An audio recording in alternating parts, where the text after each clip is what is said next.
Anjo, Jamaica. I can't serious thing when me I hear. I can't serious thing when me I hear for true. What you mean? Say, law pass, say, you have to sign up with RADA if you can plant little food and vegetable on your own a piece of land around your yard. You see people that will tell a lie on the internet to get likes? I don't like them, I don't like them, I don't like them. There is no truth that you need to register with RADA to plant in your backyard. There is no truth that you need to register with RADA when you're getting things for your own personal consumption. Nothing of the sort. No law, no say so. No go so. A lie them I tell. What the minister must tell the nation is what is Jamaica's position at Codex? What has Jamaica already signed on to? Where is this going on the backside of 2026 into Agenda 2030? What will happen? Because they know. They know. They know. This is crazy. It is madness.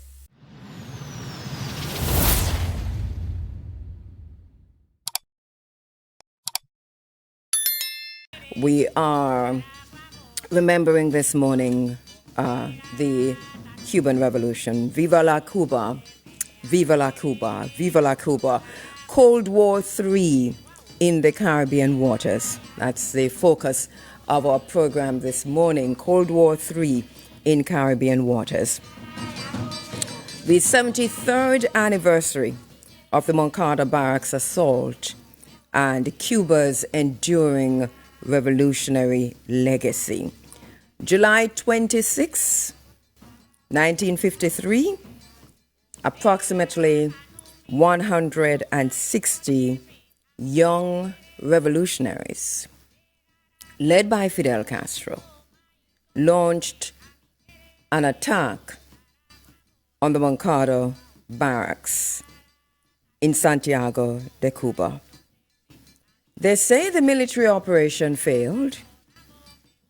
Politically, it became the beginning of one of the 20th century's most influential revolution. You're inside of the Africa Forum. Thank you so much. We remember this morning the 73rd anniversary of the Moncada Barracks assault and the beginning of the Cuban Revolution, the beginning of a liberation, the tricontinental liberation struggle, the beginning of what turned out to be and what is still an ongoing struggle, not just in Cuba, but tricontinentally. We're going to be talking about that this morning and so much more.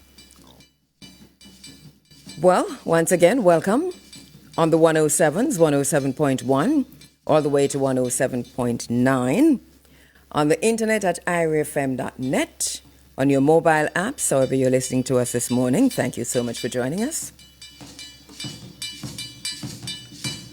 We're also streaming live, IRFM Official, IRFM JA, IRFM 107, IRFM.net, IRE_FM. So you'll find us in all those places.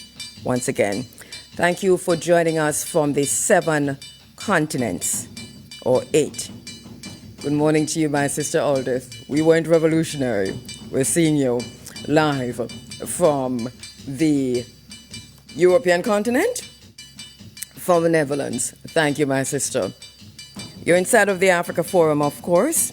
73 years later, Cuba, once again, stands at the center of international tension. And that is why this morning we're saying Cold War III in Caribbean waters. We could say in Jamaican waters. Either way, Cold War III in the Caribbean waters. We could say in the Cuban waters. Viva la Cuba, Cold War III. It's an interesting situation that we're faced with. Cuba becomes increasingly, and the Caribbean waters, increasingly militarized. We see the expansion of U.S. military operations, the strategic competition, if you will, with China and also with Russia. By the way, the music you're hearing in the background is music from Cuba, Afro-Cubana. Show you this is a case. Afro-Cubana. Music from Cuba. This is our African música ahora, our brothers and sisters in Cuba. And you know, let me just say this, that I traveled to Cuba, my husband and myself, and we bought these in Cuba. Interesting situation, we talk about that another time, because it's not so easy now to go into Cuba. But there's a lot happening with this competition, this Cold War III, that we see unfolding in the Caribbean waters across not just Jamaica and Cuba, but extending into the region. And this is why we have to come back to the discussion on the importance of the 1966 Tricontinental Conference. Because once again, there is a situation unfolding in the United States that we're going to tell you about shortly, where the U.S. State Department has released a document, and that document is critical to what is going to happen from here. As a matter of fact, if you're given to fear, you will be inclined to think that the United States, in this document that was released on Monday, is prosecuting the Moncada, the attack, the beginning of the Cuban Revolution, is prosecuting Moncada. Moncada is prosecuting the assault on the Moncada barracks, is prosecuting Fidel Castro. Matter of fact, we have the entire speech here. History will absolve me. That you'd think the U.S. is prosecuting Fidel Castro again. Here we go. Fidel Castro. History will absolve me. I know there's not much you're seeing here. It's best I put it back in the cover, don't it, in the jacket, right? But there's some pics there. It has pics, and this was put together nicely. Where do I go, right? But there's so much there, and I'll talk about that in a while. But if you see the document, if you see this document that was put out, if you've read it, and I know I sent it to you, Peter. Might have been one of the last things I sent. The U.S. document that was released on Monday. We have to pay attention. There's something happening in the Caribbean waters, and it just got more intense and more frightening, if you're paying attention, than ever before.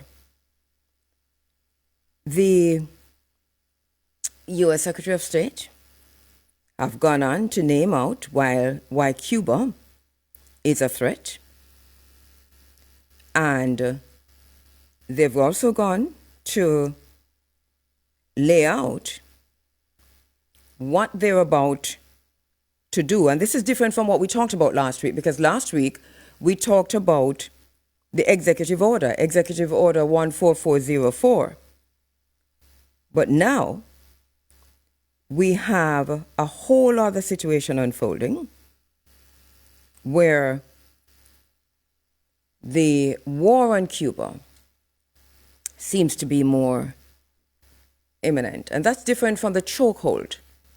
That's different from the sanctions. That's different from all of the other conversations that we're having.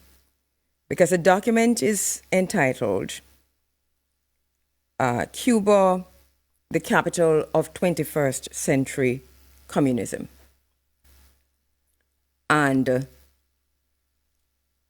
it is no wonder that they're doing it at this time, but it's no wonder that we have China coming out and now taking a stand in ways that we've never seen China doing before. I'll try and summarize the document for you. We'll try and get it up on screen also for those who are watching online, because this is critical. Let me just take a break so that we don't have to come back and break in the middle of this. But what happened on Monday is frightening, and it tells us that the United States has or is ramping up not just the rhetoric, but the plans they have to militarily invade Cuba. I want to get into some other issues, and we're going to spend some time looking at the report from the United States. The United States, the U.S. State Department, that report that came out on Monday entitled The Capital of 21st Century Cuba, the capital of 21st century communism. The report is pointing out that Cuba has evolved from a Cold War era communist state into a modern center for revolutionary political influence. It also brings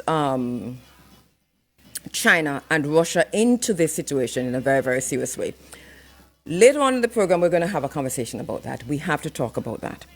And I'm also going to come back to Cuba. But I have to add my 2 cents, my 2 pence, if you will, to a conversation that is now ongoing in Jamaica. It seems to have died down a bit because the Minister of Agriculture has responded. But I want to say something, like Bedwood. I want to say something. And listen to me closely, because Jamaican people got a whiff of what was about to happen. And there was a lot of conversation online, on TikTok, on Instagram, all the social media platforms, on radio, and the media, a lot of conversation about a viral video that seemed to suggest, or clearly suggests, that Jamaicans will soon have to pay to grow food in their backyard and pay to farm and so on. Now, 1995, we're going back, Peter, because we have to go back. 1995, we started a discussion in this program, in this space. The Minister of Agriculture has come out and he has clarified the situation, and it seems as if Jamaicans are okay with the clarification. But the 2 words I want to remind you of: Codex Alimentarius. Codex Alimentarius. You know that at one time you thought those were my favorite words. It's simply, it simply means food code. Codex Alimentarius means food code. And around 1995, we started having this conversation because my girlfriend at the time, an attorney, she called to say, are you aware? As a matter of fact, she didn't call me because she visited and we were having a conversation. And she said, are you aware of the Codex Alimentarius and what is about to happen? And at that time I wasn't. And she said, all right, I'm going to send you what I have and then look up what you and see where you go with it. Remember, we're talking about the 90s now. So we didn't have, the social media wasn't a thing. And AI wasn't a thing. You couldn't put things in AI, Gemini, Claude, Anthropic, ChatGPT, you name it, and come up with what you're looking for and then verify across platforms, etc., etc. And you didn't have access to digital libraries in the way that we have access to digital libraries now, or even able to make telephone calls in the way that we're able to do now. But it was from that moment that we started paying attention. And I've said in this space, I've interviewed every single Minister of Agriculture since 1995 on Codex Alimentarius and what that means for Jamaica in the long run. What that means when that finally takes effect in 2030. At that time, we weren't saying Agenda 2030, There was no conversation about Agenda 2030. But there were a whole lot of development goals along the way that Jamaica had to reach, coming through the United Nations. Remember, the United Nations is a tool of the globalists. Ask Patrice Lumumba. The United Nations peacekeeping force and any other kind of force is a tool that is meant to suppress developing countries as far as the globalists want. We'll have that conversation another time. But over time, what we have been told time and time and time again, the food code and why Jamaican people are onto something. Listen, when Jamaica rose up last week to say Jamaicans are going to have an ID, pay for this and pay for that regarding farming, I don't know where the rumor started, I don't know where it came from. But my colleague, DJ Amber, sent it to me and said, have you seen this? I watched and I said, no. And I said, where did this come from? Can we verify? She said, well, I'm trying to. And then soon after that, we heard the minister. But it got me to reflecting on what Jamaican people were saying, and that regardless of what we heard, now pay close attention, because I'm not saying that the minister is wrong. I'm saying that regardless of what we heard from the minister, there is a policy, a global policy. We have done many programs on this policy in this program, the Codex Alimentarius, the food code, and we have been tracing the trajectory. So it's one world food order. You know how we're having one world order? We're working our way towards one world order on the backside of COVID, transhumanism, technocracy. Well, the food code is a global policy that every country has to sign on to. Jamaica has been without sovereignty at the Codex Alimentarius, in Codex, all the meetings, since the 1990s. I have spoken to, and you've heard those interviews, the technical people in the Ministry of Health, because we thought in the early days that if we wanted information on the Codex Alimentarius, the food code, the global food code, we needed to go through the Ministry of Agriculture. But the Ministry of Agriculture, when I spoke to the minister, and I spoke to 3 ministers who did not know anything. I know that people have said to me that the ministers do know, they know. But I can guarantee you, I was very clear that when I was interviewing the ministers along the way, On the Codex Alimentarius, they did not have the information. And I know that I've sent you this information, Peter. I know that we're back up, if we can get some of it on screen. This is a global one world food order. It's a food war, and it's a one world food order.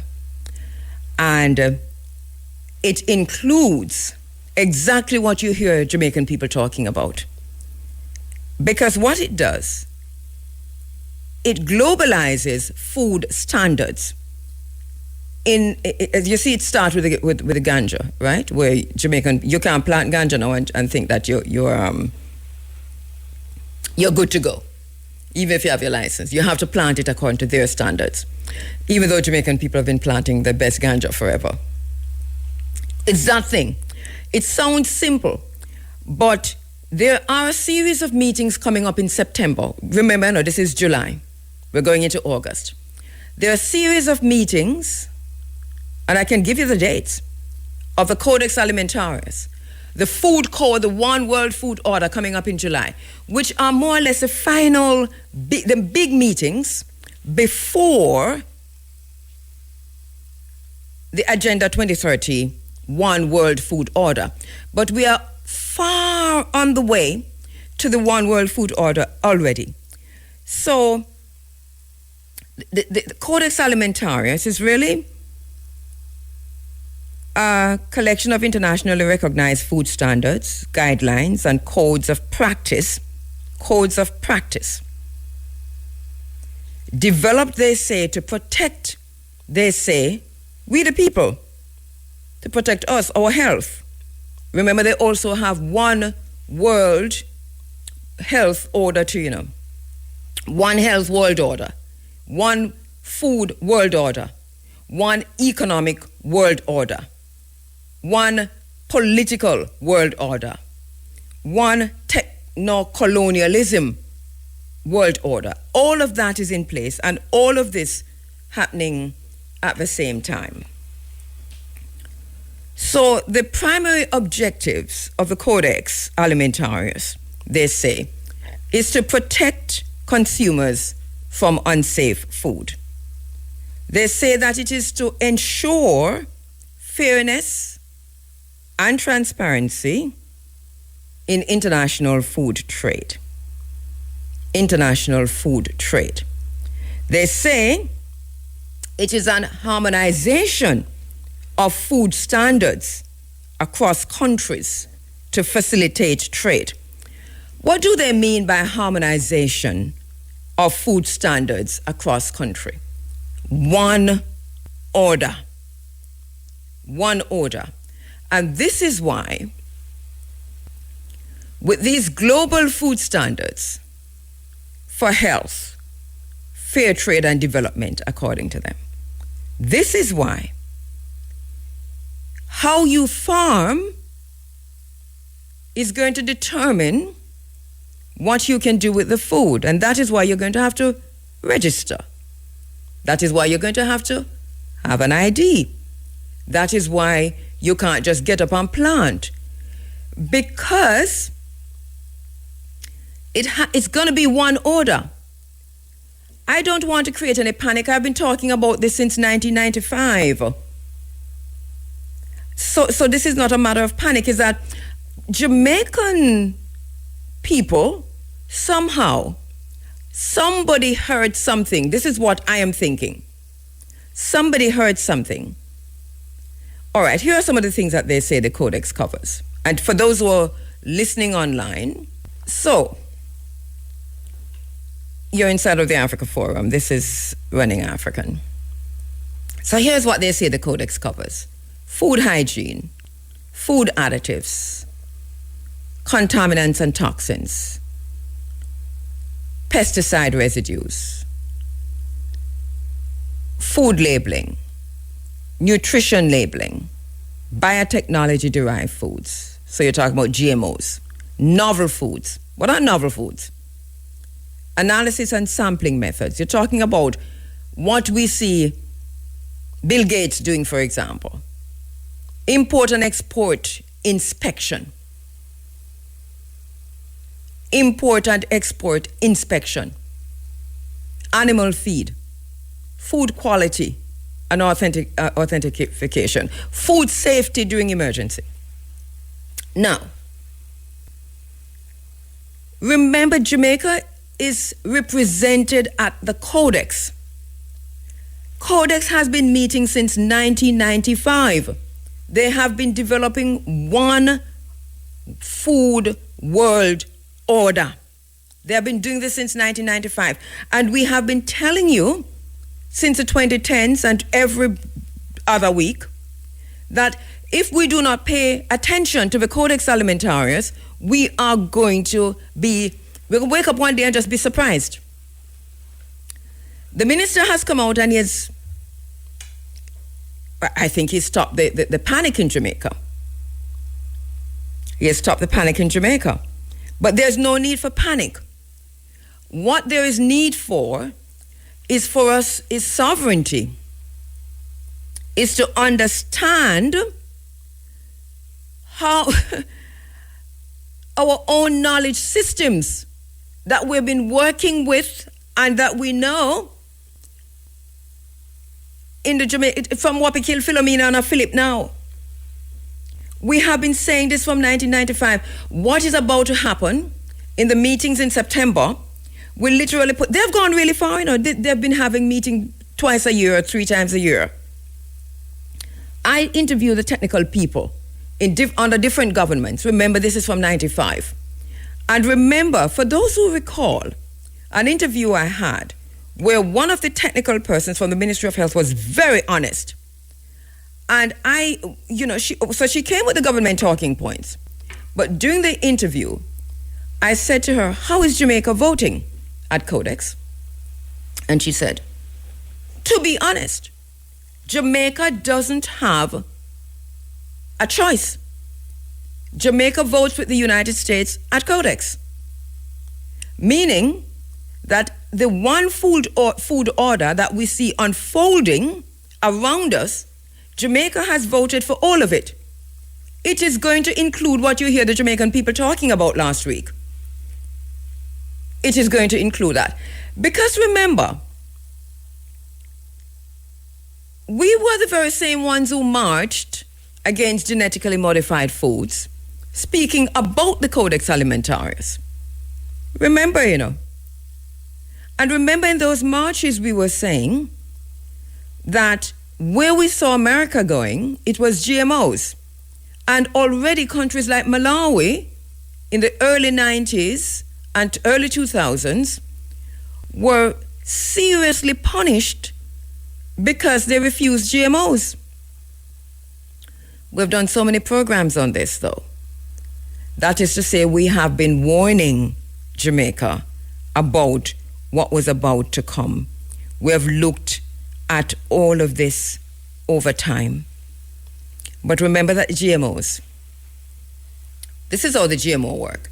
This is why we started a campaign for food banks, for seed banks. Remember we had, what was it, the minister, he was like really fat and he passed, the Minister of Agriculture. I'm so sorry, I don't mean this in any way, just, you know, he was all of us friends. Roger Clark, he was all of our friends. Remember, you know, he was somebody I spoke to a lot about Jamaica needing a seed bank. It was an interview with him that we learned or spent some time talking about the global seed bank in Switzerland. You know, there's a seed bank in Switzerland that have every seed in the world, including Jamaican seeds. So that push come to shove, that's how we have to go forget with seeds.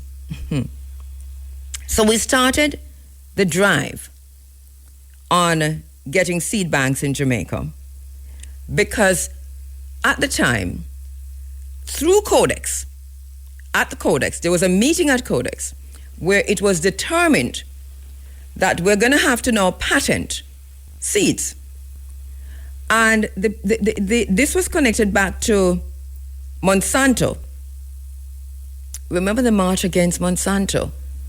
Because what Monsanto was doing was selling Roundup for you to spray your land to get rid of weed.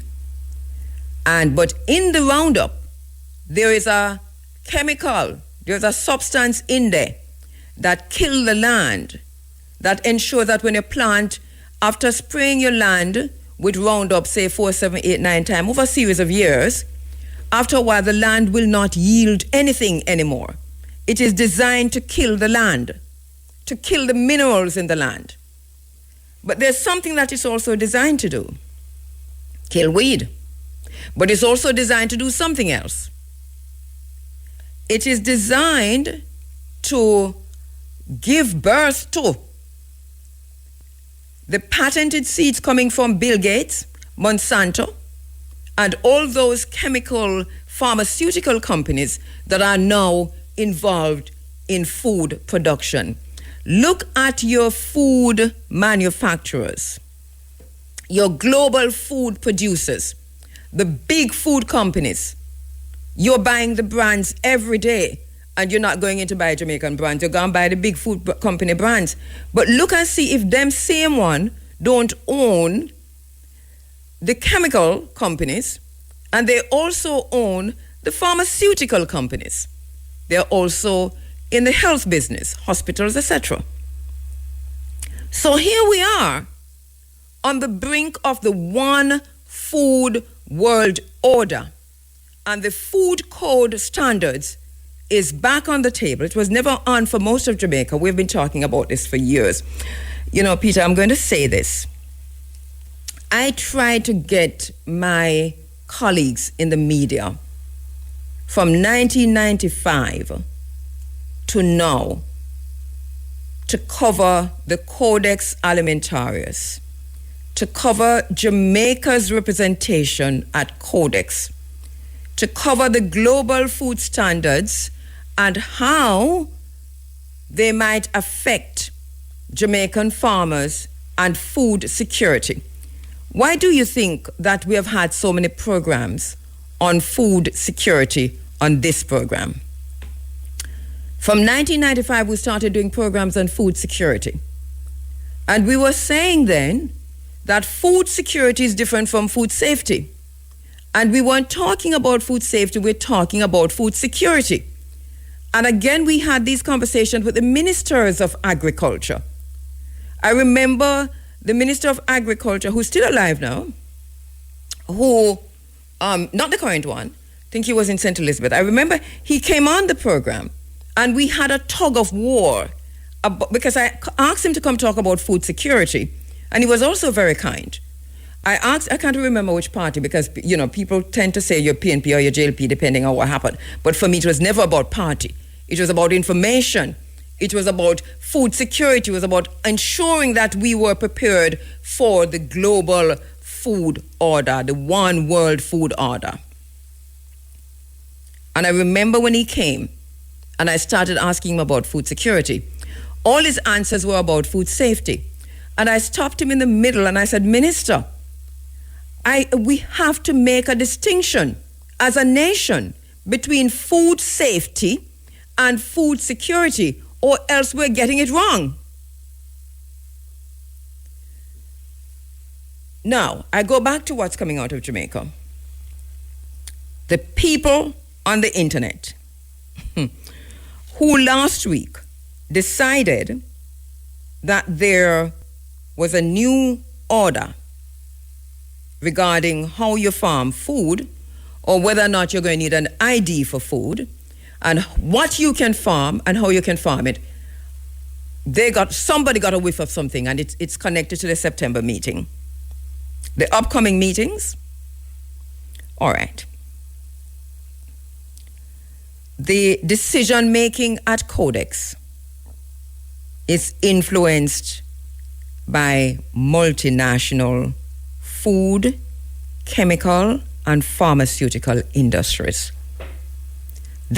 And you talk about the lobby. The American lobby is the most influential lobby at Codex. The industry representatives at Codex, They have greater access and resources than public health advocates and developing countries have. This is what I have been told over time in this program. So the commercial lobbying from 1995 till now, the lobbyists have already won. In 2019, 2020, something happened. We covered it here also, Peter. You weren't here at that time. You've missed so many programs, you know, Peter. But in 2020, once again, Viva la Cuba, we're coming to the Cuban Revolution. But in 2020, something happened that we covered widely here. Remember, a host of billionaires and multimillionaires stepped down from their usual companies, including Bill Gates. Scores of them resigned from their companies and apparently disappeared. But we followed them. They did not disappear. Majority of them went into farming. They bought land. Bill Gates has more land than John Wright bought in the Revelation. Bill Gates went to Rwanda last week. The minute he stepped off the plane on the continent of Africa, people knew what that was about and why Rwanda. And we must have a talk with Mr. Paul Kagame. Do you understand what we're saying? But it was not just Bill Gates. It was all of these billionaires. Go back and look. Listen, this thing was widely reported on globally, but only reported on this program in Jamaica. They all stepped down and we were watching to see where they were going. They went into farming. They bought land. They bought food farms and they started farming. But remember now, they're farming in labs. They're using the land for artificial intelligence. They're raising chickens that are not chickens. They're developing meat that is not meat. They're raising chickens without head. They're raising cow. As a matter of fact, somebody came out to kill the whole cow industry. It might have been Gates himself, I can't remember who, by saying that the beef wasn't something or the other. Now, all of this is connected to what we are going into. I know we're coming to 7 o'clock to my first interview. So let me see if I can quickly find for you. And those who are watching online, you're seeing some of the information that we've researched and put up online there. And these research have been with us for the very longest while. It's not just today. So as much as you can put up, Peter, you can do that. But the upcoming meetings for Codex, I think I have those dates. So there's a resumption of Codex work after CAC 49. And this follows a conclusion of the 49th session of the Codex Alimentarius Commission in Geneva in July. Now, technical committee meetings will resume in September. It was at the conclusion of the 49th session of Codex Alimentarius that Jamaican people, just for some reason or the other, jump up and start talking about how you can't farm certain ways and you can't have something in your back. You know what I think? Let me tell you what I think. Somebody at Codex said something to a family member somewhere along the line, and it come down the chain, and here we are. So the next meetings, at the next meetings in September, they will continue global discussions on food safety standards, agricultural practices, contaminants, trade requirements, and consumer protection. So the Codex Committee on Pesticide, this will be on September 12th. This will be in Beijing, China. The FAO-WHO Coordinating Committee for Europe, this is on September 25. This is going to be in Berlin, Germany. The Codex Committee on Food Import and Export Inspection and Certification Systems. This is what Jamaican people are talking about. This will be on the 17th of October in Perth, Australia. And they're going to be talking about strengthening global food trade system. They're going to say that this is through improved inspection procedures, certification standards, and importing countries. Remember, for those of us who remember the days when banana used to send go to England, and we used to see the big billboard and put up, say, in England they pay a lot for these, but not so much for these, so take care of the banana and all them something there. This is not those days. And then, on the 23rd of October in Cairo, Egypt, the Committee on Contaminants in Food will meet. And they can tell you that your food is contaminated and you can't go nowhere, so you have to grow it a certain way, and it has to go in the lab. And this is what they're going to do. We are going to find ourselves on the backside of this, looking at ourselves, asking what happened, how we never know. It is almost too late, Let me tell you why it is almost too late. Because we have already used Roundup to kill the entire land. Jamaica. You can hardly find any organic land left. Anyway. And then, on the 20th of November, the Committee on Food Hygiene will meet in the United States. And this is also critical because they're going to tell you that if food not prepared according to the hygienic standards, then it cannot be done with, nothing can be done with it.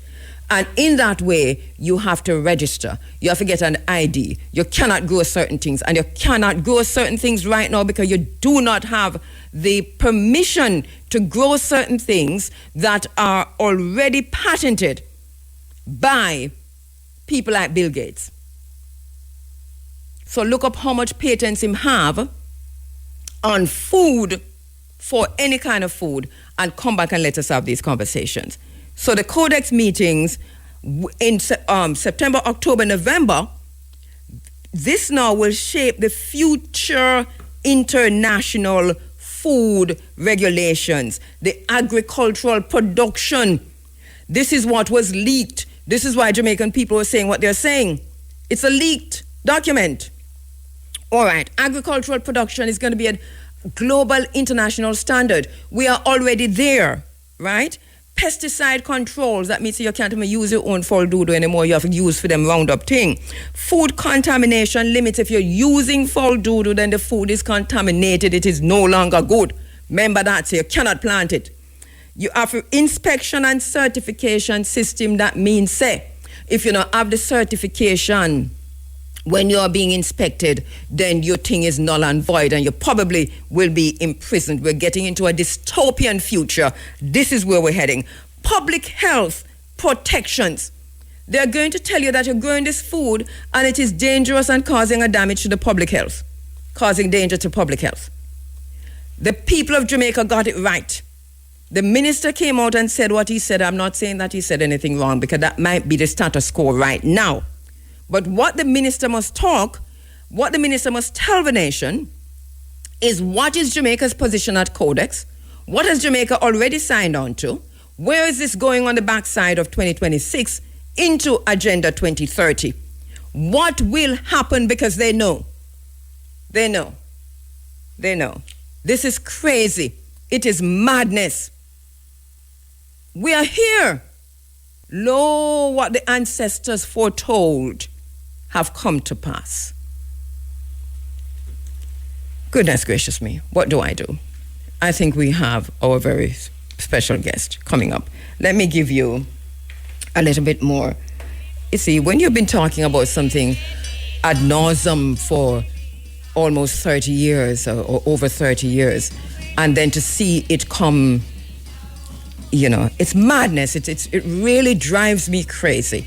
Professor Saini. Oh, yes, I think I'm hearing you, Professor Saini. Yeah, are you there? I can hear you. Okay, brilliant. Thank you so much.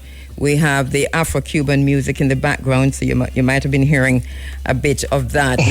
Let me just, you should have been on Zoom with us this morning, but you're not, so that's fine. That's fine.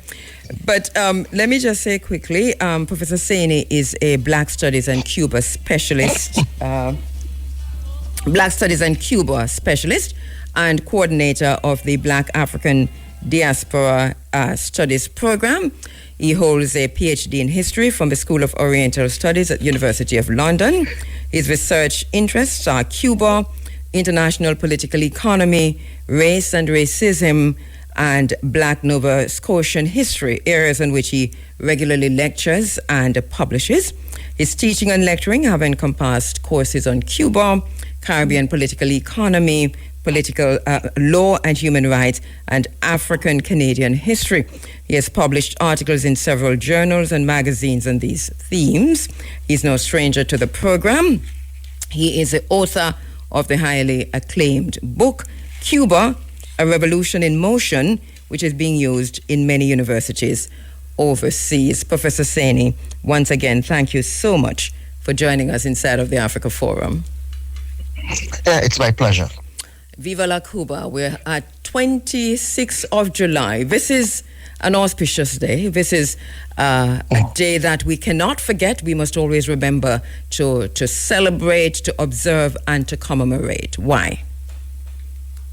Well, it's the day in 1953 when the group of Cuban revolutionaries led by Fidel Castro, who was only 26 at the time, and the others were much younger, led an assault on two military barracks, the major one being Mokanda, in order to incite the spark a national rebellion against the U.S.-supported Batista military dictatorship.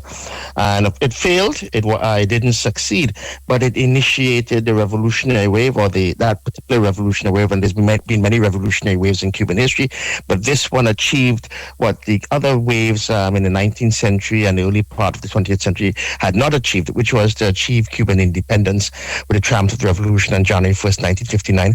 And to embark on creating a Cuba with all, that a Cuban nation had controlled all of its resources, its politics and economics, and for the benefit of all, i.e. a society of social justice.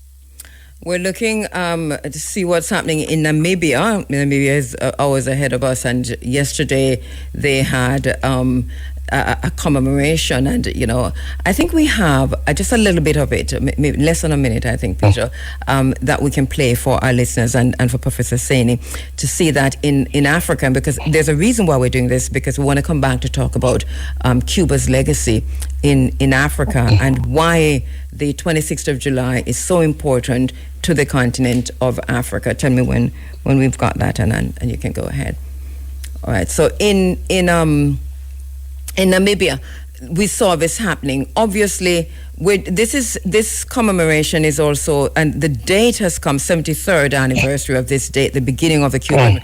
This is seen as a beginning of the Cuban Revolution, even though, as you said earlier, it failed. This military intervention, failed. Why is it still seen as a beginning, the spark that lit the fuse for the Cuban Revolution?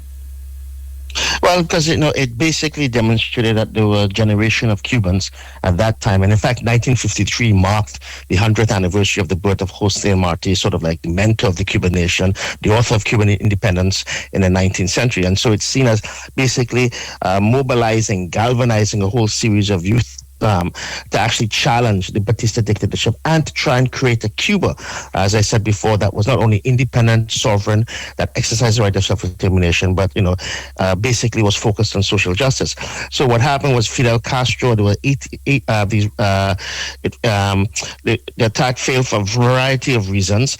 Those who were captured were tortured and so forth, many killed in brutal ways by the Batista dictatorship. Fidel Castro survived because there was an army officer who captured him, but was also a person of honor, and refused to execute him because there was an order to execute Fidel Castro on sight. He refused to do that because he was a man of honor. Eventually there was a trial, and at that trial Fidel Castro delivered the very famous speech, "History Will Absolve Me," which laid out his vision and the vision of the revolutionaries for Cuba. And so it galvanized and began that wave of struggle that finally culminated in 1959. And so it's seen as critically important for Cubans, right? That this is finally Cuba achieving and realizing its historical aspirations for independence.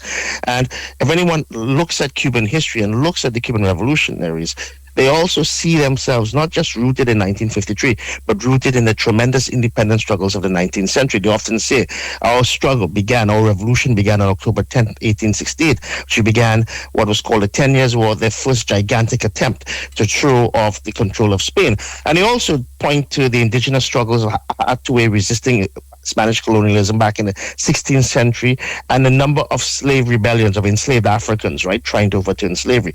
Eventually, what happens is all of those struggles become rooted in this revolutionary stream that Fidel Castro becomes sort of the articulator of and the organizer of and the symbol of.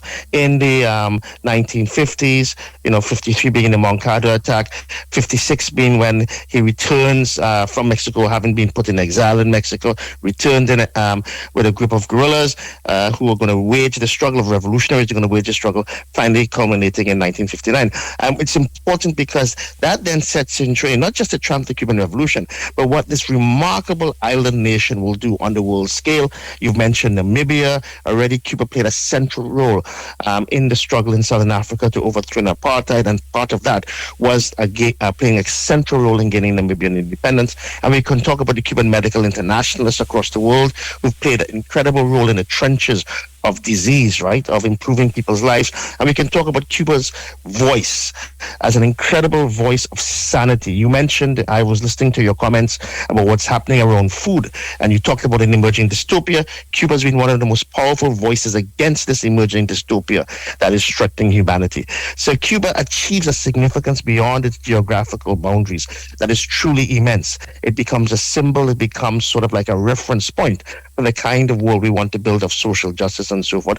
And in this context, when the U.S., at this point in time, when we talk about in 2026, when Cuba is facing an ever-escalating U.S. economic war against it, which is a genocidal siege, it's an attempt today to acknowledge not only what Cuba has accomplished, but what it means to the world. The attempt by those who want to create this dystopian future that you spoke about, to extinguish the very possibility that you can have alternative societies in which human beings are placed at the center.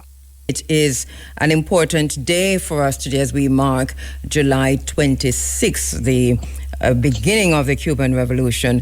Professor Isaac Saney is on the phone lines, and we're looking back to go forward, because even as we look back, Professor Saney, we're seeing a document coming out of the United States State Department, entitled Cuba, the Capital of the 21st Century Communism. Have you had a chance to read this document?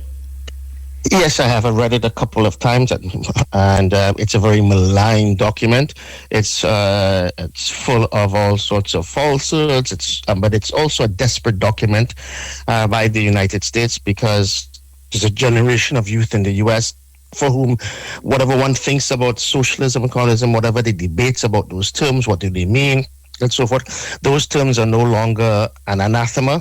No longer the boogeyman words, right, and so forth that exist. And so basically, there's a generation of youth, young people, and greater numbers in the US are calling for a change. And so this document that you mentioned, and it's readily available, just go to the US State Department to document it, accuses Cuba of being behind every kind of movement that has challenged the status quo in the United States since the 1960s, right? And even in current times, it blames Cuba for the George Floyd rebellions, the pro-Palestinian encampments, right? The work against the anti-immigration, the immigration ICE forces that are trying to deport people and so on. Cuba is the source of every particular problem. No evidence is presented in this document. It's just one screed after another. But also, it's extremely, I call it a manifesto for fascism and white supremacy in the 20th century. Marco Rubio, who's the U.S. Secretary of State, back in February of this year, the Munich Security basically said the anti-colonial struggles and all of these other struggles for social justice were a huge mistake, right? And therefore an attempt to erase Western civilization. And so we see this as simply being the latest salvo, right? The latest escalation in this war to basically return us to the 18th and 19th century, to erase any of the gains that people have gained in these struggles. As temporary as those gains may have been, there were important advances made by the civil rights movement. And specifically, it's an attack on Cuba, I think, to justify the ongoing U.S. economic war, this genocidal siege, which is attempting to cut Cuba off from the rest of the world. No fuel, no oil oil goes to Cuba, it's having significant impacts on the lives of Cuban people, as well as to prepare any future military aggression, right? But it's also preparing for and laying the groundwork for repression in the United States. Many of my friends were named in that report. Many of the organizations that has simply advocated for social justice and opposed genocidal features of the U.S. foreign policy have been targeted. Even for speaking out about social justice is now seen to be legitimized and to be criminal and so on. And in fact, even there's an international reach. One of the organizations I sit on, I'm on the executive of that organization, was also named in this report. So it's a horrible report, and it's a report basically, as I said, that's fascist and white supremacist in nature. I read the report and thought to myself, but I know a lot of people on some of these organizations that are named here, and I thought, but there's a bigger, a wider picture, and I want you to help us to understand what you think the United States is planning to do with this, because this seems to me also to have the intention of driving fear into those who support Cuba internationally. They spend a good time talking about exporting revolution and Cuba's international networks. Yeah. What's the I think that's exactly. I think the plan is to criminalize anybody who supports Cuba, to criminalize solidarity, right? To criminalize people who believe in a vision of another world. So it's not just about what actions, organizations you're part of. It's also criminalizing your conscience, your right of conscience, and your ideas, right? And I think it's a direct response. There's a number of layers to look at, but I think one, it's in January that the U.S. began this unprecedented escalation of its economic war against Cuba, transforming it into a bona fide genocidal siege. That was in January. And they expected the Cuban Revolution to collapse rather quickly. And Cuba has, for more than 6 months, endured what no other country would endure. Only one tanker of oil has come into Cuba at this time. And Cubans are, dealing with blackouts that last for, what they call apagones, these electrical outages that last for, over 20 hours, in some cases over 2 days, right? There's an attack on the hospital system, the attack on transportation. It's an attempt to make life, as was articulated in a memorandum that's now declassified, from April 6, 1960. That's more than 65 years ago that the U.S. has been carrying on this policy of starving them to death. And that memorandum laid out the architecture for all of this. What Rubio and Trump have done is taking it to the ultimate level of violence and horror, right? And so they expected Cuba to collapse, and Cuba's been incredibly resilient, incredibly innovative, right? And there's also been a chorus of support for Cuba internationally. We had the flotilla that came a few months ago to Cuba, an international flotilla of solidarity activists challenging the U.S. economic blockade. Just recently, we had a vote in the United Nations of 136 countries to 9, basically in support of Cuba. The Cubans had presented a resolution to the UN to condemn, this U.S. economic war against Cuba, and there was a vote whether the UN should vote on this. The United States applied all sorts of coercions and threats and pressures on countries to get them to vote no. And yet 136 countries voted in support of Cuba, only 9 against, because of the intense pressure. So the U.S. has suffered some significant defeats internationally, right? There's a growing support within the United States itself of people speaking out, even Congress people in the U.S. Congress itself speaking out against this. Resolutions passed in unions, right? Resolutions passed at municipalities. So what's happened is that, and obviously the public opinion polls in the United States that point to the fact that people oppose what's unfolding, right? And so this is, in a sense, reflects this desperation and an attempt to basically target those people who have been opposing this incredibly unjust policy as well. But also, it's part and parcel of the fact that, back in 2025, the U.S. released something called a national security strategy, right? Probably is the most perused of the national security strategies ever. And it talked about the fact that the U.S. needed to completely control all of Latin America, right? And people talked about the Monroe Doctrine from 1823. This became the Dunroe Doctrine, which articulated back in 1823 that the Americas was sort of the U.S. exclusive sphere of influence and power. And so the U.S. has determined that in 2025, it must control control all of Latin America. And in fact, the document even talks about it. That's one of the most standout things of this. Yes. It makes it very clear that the U.S. not only control, it will detect which governments are in power. And so just recently, a few days ago, Rubio brought together ministers from 60 states to talk about forming an anti-left alliance, right? As a matter of and fact, so forth. As a matter of fact, sorry to interrupt you there, because I want you to continue on that point, because Jamaica was represented at that meeting with Marco Rubio. The Minister of Foreign Affairs, Kamina Johnson-Smith, led a delegation there. And out of that, the agreement with Marco Rubio, Jamaica agreed 100% with Marco Rubio, and they signed off and came out of that with a glowing statement about how they're working with the United States on all of this. Also, right before that, just a few days before that, the Minister of National Security here on the island, Horace Chang, attended the Defense Ministers meeting in Peru, in Cusco, in Peru, and 33 nations signed off on a very similar document, and then we find this document coming out now, which is the United States Department document. So all of this locked into what they're calling the Shield of the Americas, and this is why this morning we're saying, Professor Saini, this is Cold War III in Caribbean waters, but it seems as if they're ramping this up for military action in which country? Look like they're looking at Cuba, but if you disagree, then what? Well, if you disagree, then you're going to be in their crosshairs. I mean, it's clear. I mean, people often use this analogy with the Cold War. I think it's even worse, right? I think at least there was certain limits that people could not pass, right? Or at least they make it very open in what they're going to do, and this is terrifying. And getting back to Jamaica and the Caribbean, it's I would argue it's shameless how these countries have betrayed Cuba, how they have betrayed a fellow country, what's part of the Caribbean family, and more importantly, how they've betrayed and violated the principles of international law and the UN Charter. All we have of countries of the global south, particularly of the Caribbean, right, is, and as weak as it is, are the fundamental principles of international law to defend our interests, right? And now we're reducing ourselves to being satellites of these particular countries and caving in, right?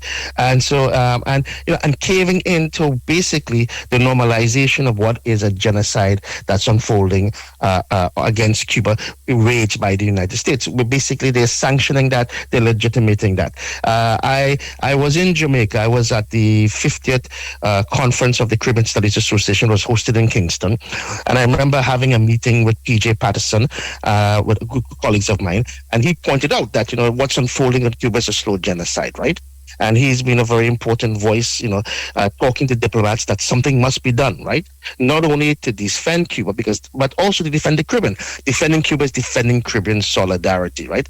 And the expulsion of the doctors, right, of that left, right? I mean, it not only is an attack on Cuba, it's an attack on the very patients in these various countries across the Caribbean and across the world that Cuban doctors were providing healthcare that these people would never have access to. But what's emerging with these different meetings that and this alliance and these networks and that Marco Rubio and the Trump regime is creating is reminiscent of Operation Condor, and I encourage listeners to look up Operation Condor. It was an Americas-wide, a continental-wide program of assassinations, of overthrowing of governments, of torture and so forth, that the CIA, together with a lot of military dictatorships and right-wing authoritarian regimes at that time, coordinated in the 70s and the 80s. I mean, some of that actually aiding and abetting, for example, the Guatemala genocide against the Mayan Indians. So we're living in an incredibly dystopian and frightening time. But it's also the bringing together of these people recognizes that, even though we've had a number of right-wing governments that have been elected, that there is a growing dissension, right, and opposition, right, within these particular countries to what's unfolding, right? We witnessed, for example, that Milei, who's extremely right-wing, right, okay, in Argentina, in fact, an ally of Trump, anywhere from $80 billion and perhaps even more has been given to Milei to bail out his economy. Several general strikes have emerged, right? Okay. We see what's happened in Bolivia, right? which people haven't really reported on in the so-called mainstream media of the strikes and so forth. So they know that in a sense that basically speaking, all it takes, right, is for one or two factors to emerge and so forth, and there could be an incredible uprising of peoples, right? I don't want to be romanticize the situation. Oh no. Yeah. But this is the But this is the situation that's emerged. Yeah, this is the situation that's emerged, right? It's incredibly dangerous. You see the kind of repression. I mean, just recently in Texas, right? People who had opposed these ICE forces in the U.S. that are going around deporting people like fascist stormtroopers and so forth. You have people who oppose us just got these horrendous sentences, right? And I'd like to go back, if people remember, just a couple of years ago, I don't know if people are familiar with the Uhuru movement, or the All-African, African People's Socialist Parties led by Omali Yeshitali, right? As a matter of fact, I mean, hold that thought. Our brother Omali Yeshitali has been with us in Jamaica many times. He's been a guest of ours for our Marcus Garvey event and so on. And so I want to come back to have you finish that thought. But let me take Professor Isaac Sene is online.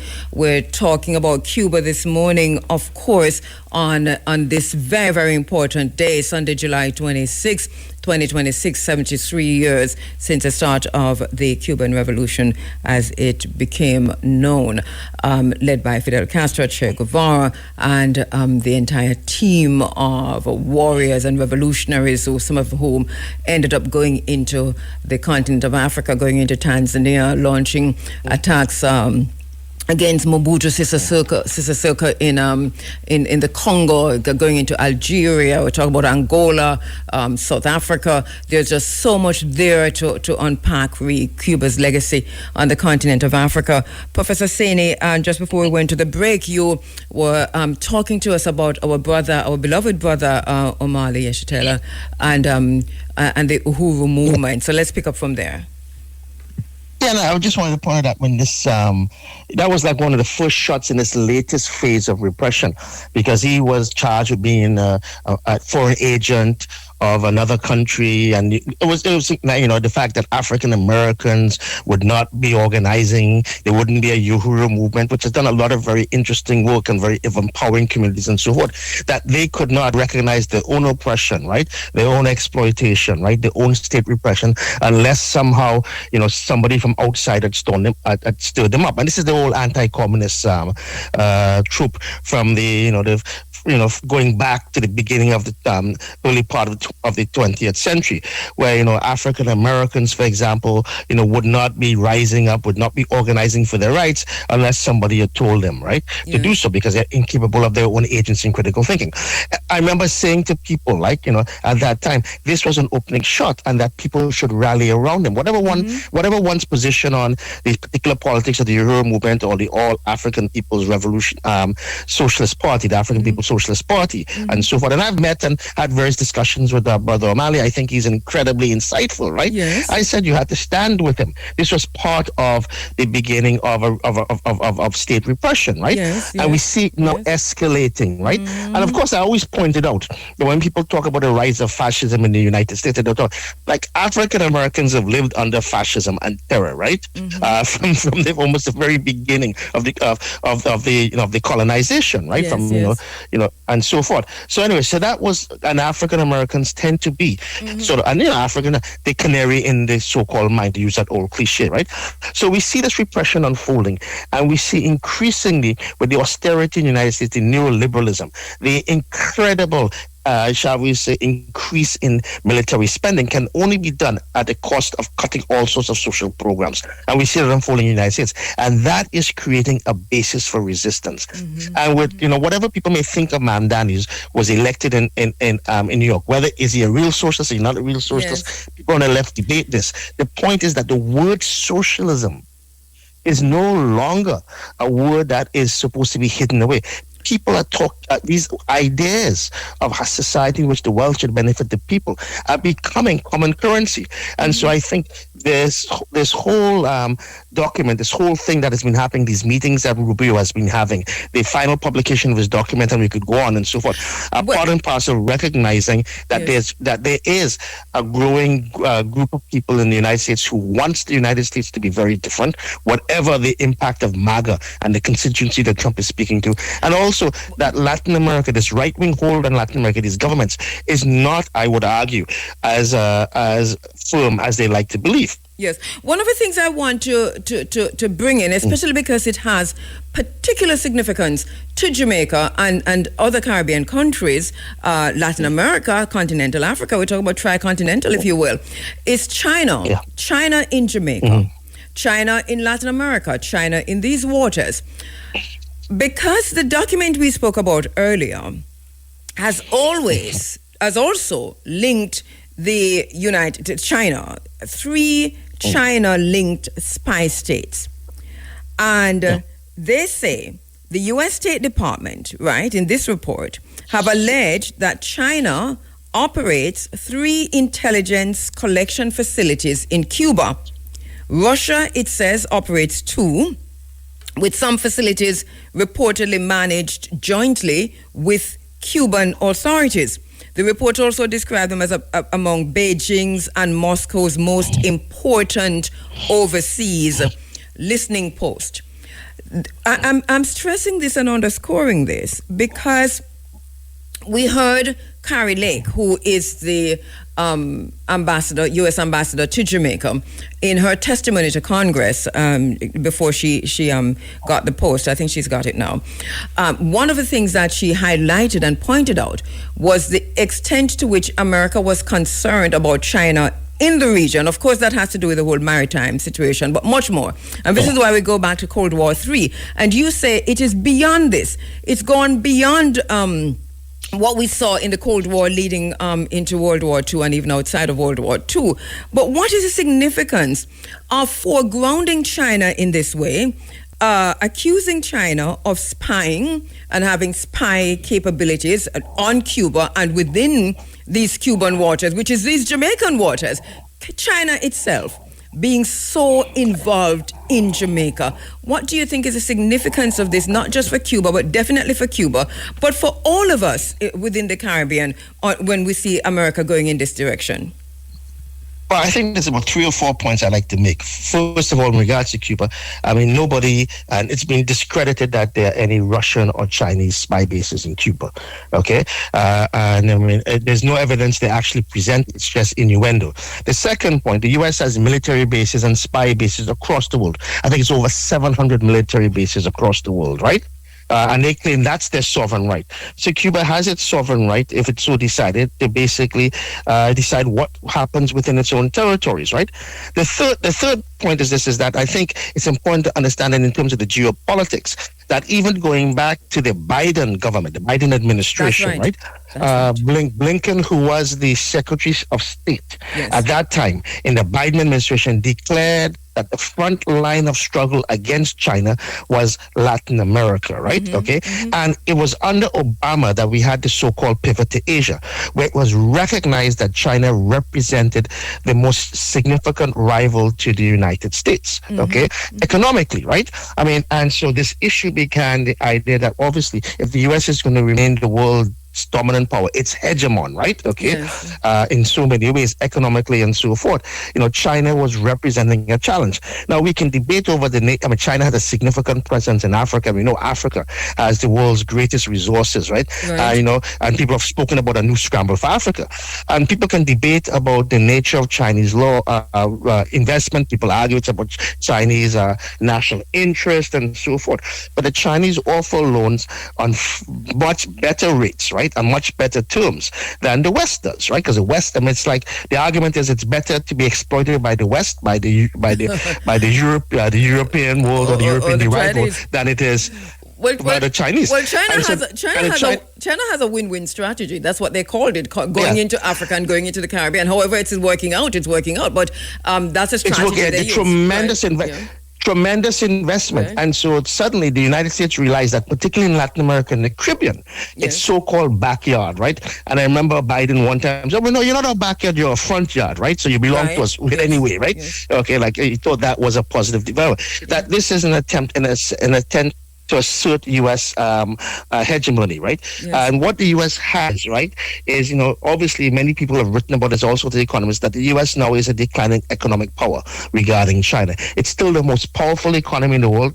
Depending how you raise it, China might surpass it in certain things, right? But it's in decline. A new world is emerging, right? We have a lot of talk about multipolarity. Does that mean we'll have multilateralism and cooperation? We don't know.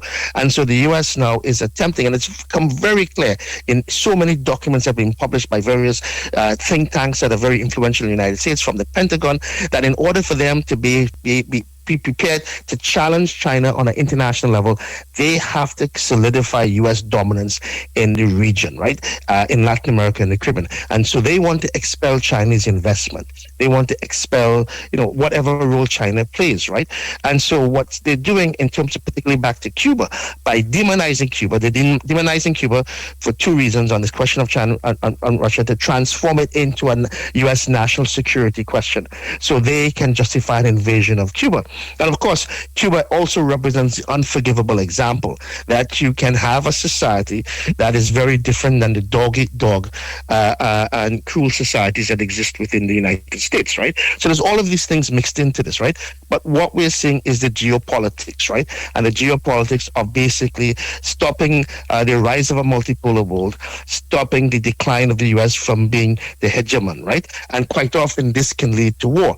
When Xi, the Chinese president, met with Trump in that summit, I think it was a few months ago, he spoke about the Thucydides trap, right? Yes. Which goes back to Thucydides, who's a Greek historian who wrote the history of the Peloponnesian Wars, and who basically argued the reason why Athens and Sparta went to war was inevitable, in a sense, because they were two rising powers, right? Okay, and when you have a rising power and a declining power, you almost inevitably have clashes, right? And and people have written about this, right? And so forth. Sometimes it's avoided, but quite often it leads to war. Is the argument that's traditionally made. And so Xi himself recognized this, right? Okay, and mentioned this, right? And people know there's a very real danger of military confrontation. Because what does the U.S. have that completely dominates the rest of the world? The U.S. spends more on military spending, right, than all the rest of the countries of the world combined, okay? Yes. And it represents the preeminent military power. And it can threaten people like that. I mean, when I mentioned I was in at the beginning of June for the Caribbean Studies Association conference in Kingston, in the midst of that conference, I remember just at the beginning, the USS Nimitz came and stood in the harbor in Kingston, right? Yes. Okay? And they said that was part and parcel of, U.S. goodwill missions and so on. But we know that's kind of a threat. Yes. The U.S. military is a threat. But and since that if you step out of line... And before you left, and just as you left, the USS Fort Lauderdale docked in Ocho Rios for about 5 to 6 days.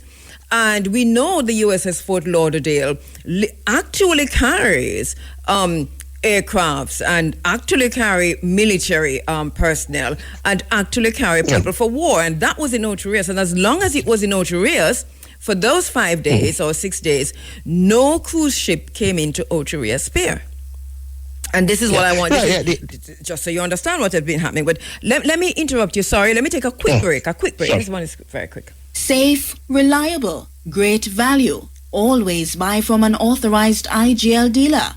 The time by IGL is 7:47. Professor Isaac Saini, so we're talking about threats, we're talking about a ramping up of the rhetoric, we're talking about a signing of 33 countries in Latin America and the Caribbean, signing a security document within the Shield of the Americas. We're talking about one that's coming out of the Washington, D.C., where Jamaica, Trinidad, the Dominican Republic, Guyana, and all of those were represented. That's also signed. But there's a whole lot of secrecy behind this. We do not know what was signed out of Peru, Cusco, Peru. We do not know what came out of Washington. We just heard, a lot of gab, but not there is nada nilch about what happened in Peru with these 33 countries. And then we have all of these documents. We have Executive Order 14404, which at the moment has caused there's a ship, 2 containers in the harbor in Kingston from France with medical supplies and all kinds of emergency supplies for Cuba that is docked in the Cuban, in Jamaica's port, that cannot reach to Cuba, and Jamaica is not about to do anything about it.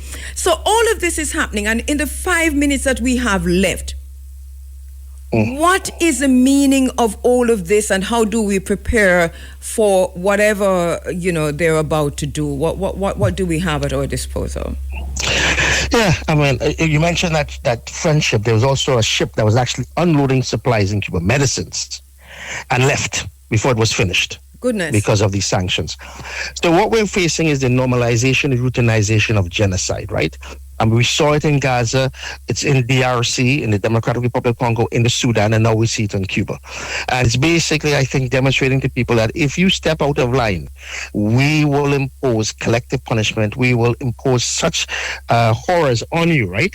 That in a sense, it's to basically deter people from even thinking of pursuing an alternate course, even think 3, 4, 5 times and abandon the idea of self-determination, sovereignty, and independence, right? This is what I think this means. What can we do? We have to raise our voices. We have to basically tell, particularly in the Caribbean, that, the future of the Caribbean lies, I'm still believing pan-Caribbean unity, but it lies in asserting our individual and collective self-determination against the empire, against the imperial power. You mentioned earlier, as I was listening before I came on, you're talking about the issue of food, right? Food, climate change, all of these things, right, are existential threats to the Caribbean. Existential threats, right? And unless we have a unified political voice, right, that challenges the empire, challenges imperial dictate, what will be the future of the Caribbean? And that's one of the fundamental things. But I also think it needs to be rooted in the people themselves, in the grassroots of the people.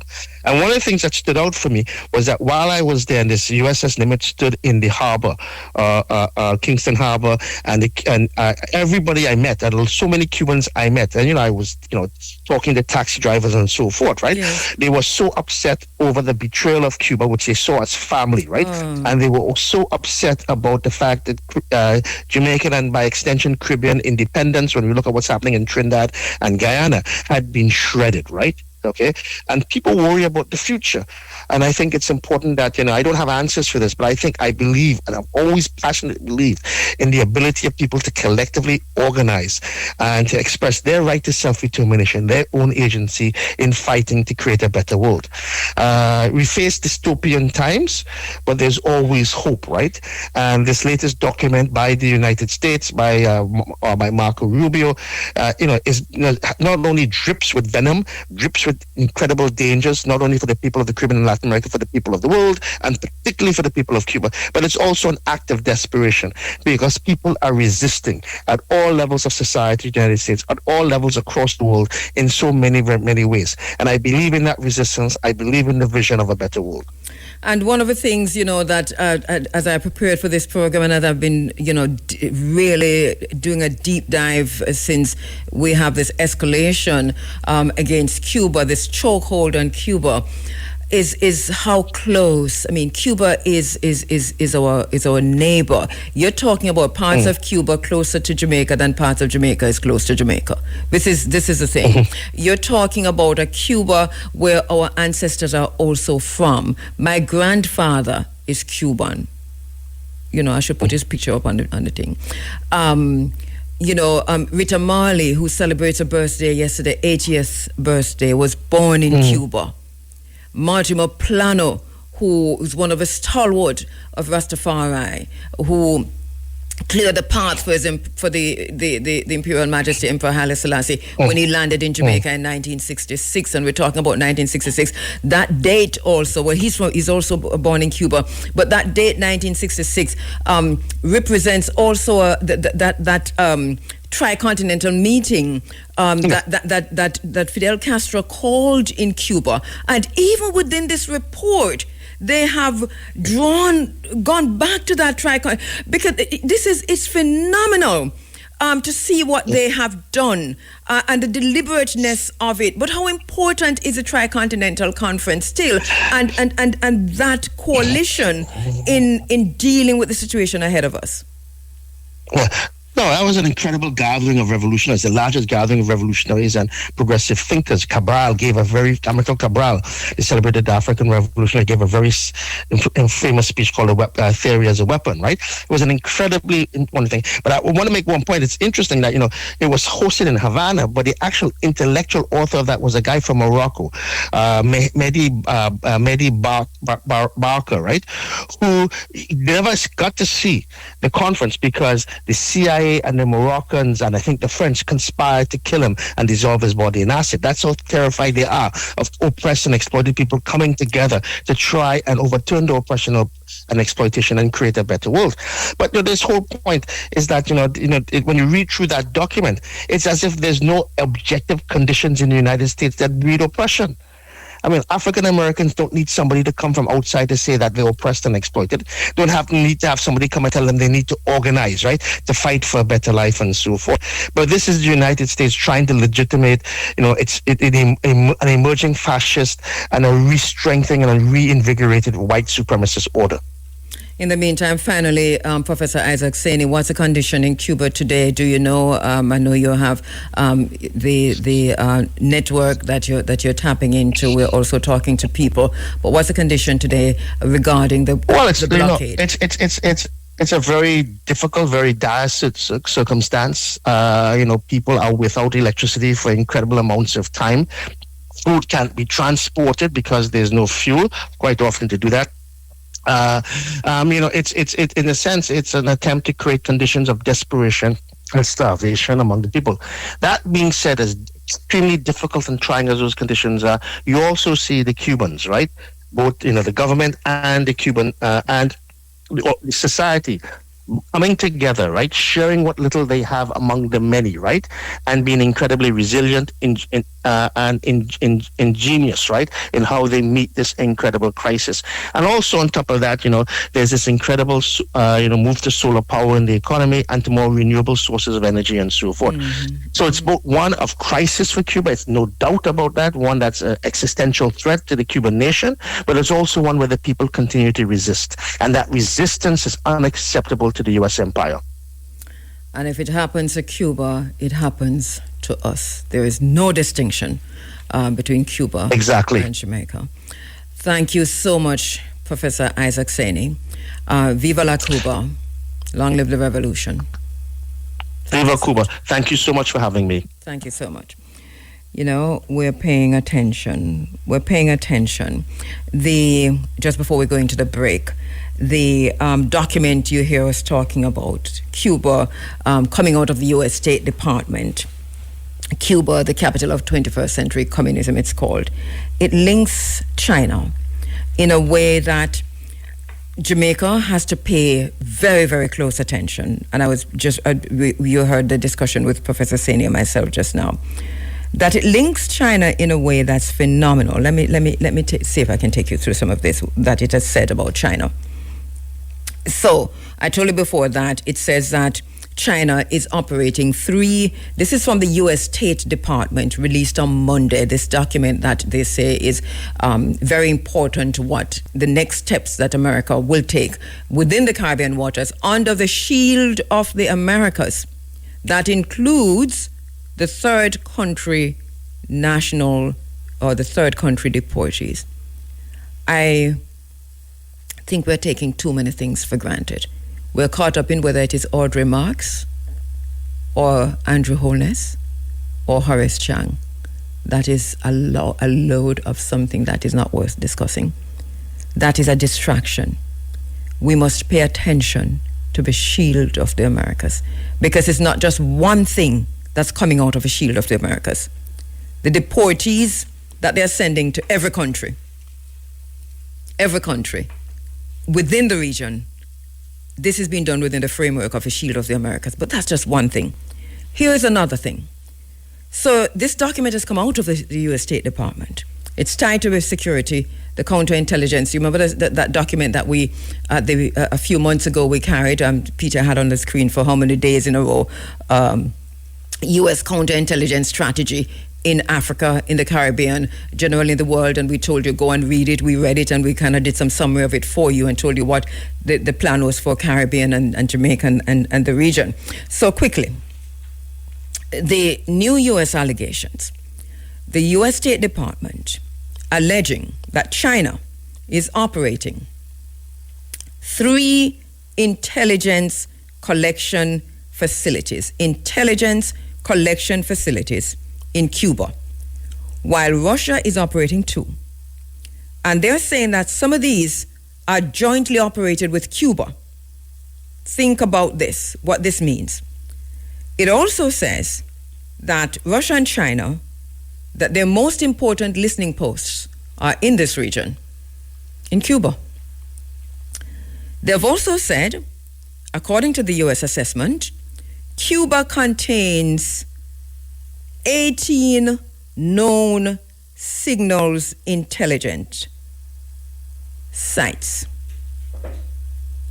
most belonging to Cuba itself, but 5 are linked to China and Russia. This is why we say Cold War III in the Caribbean waters, because this is exactly the condition as it appeared right before World War II and during World War II. There is no difference. The only difference is there's an escalation now. It's worse now, as you heard Professor Saini said. All right.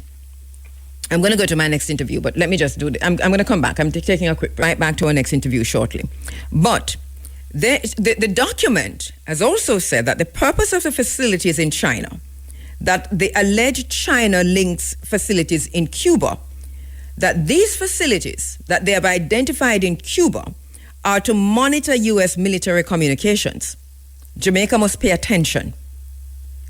Jamaicans must pay attention because China is a partner or a strategic partner, or China could be a competitor, however we look at it. This is a situation ongoing right now in the United States. This is what they have said about China in Cuba, that China is monitoring U.S. military communications from Cuba, that they are collecting electronic intelligence from Cuba, that they are observing military movements and exercises from Cuba, that they are monitoring U.S. space launches and strategic installations in southern United States from Cuba. One of the reasons why I'm stressing this so much is that Cuba, and if you stand up someplace in a Jamaica and stretch out your hand, you're touching Cuba. And China also is strategically in Jamaica. And if America thinks China is doing this from Cuba, why doesn't America think that China is doing this from Jamaica? And if America thinks this, then what is the result? What are the consequences if Jamaica says that we will not support you in Jamaican waters in your blockade of Cuba? The U.S. has also said that Cuba's strategic location, which is only about 90 miles from Florida, listen to this, the document released by the United States State Department, entitled Cuba 21st Century Capital of Communism, and why they're doing what they're doing to Cuba. Cuba's strategic location, approximately 90 miles from Florida. Sounds familiar? Give these facilities a significant strategic advantage for monitoring U.S. military and government activities. And the report also goes on to say this geographic position makes Cuba an ideal intelligence platform for China and Russia. They talk about the border concerns that they have because China is operating in Cuba, but China is also operating in Jamaica, isn't it?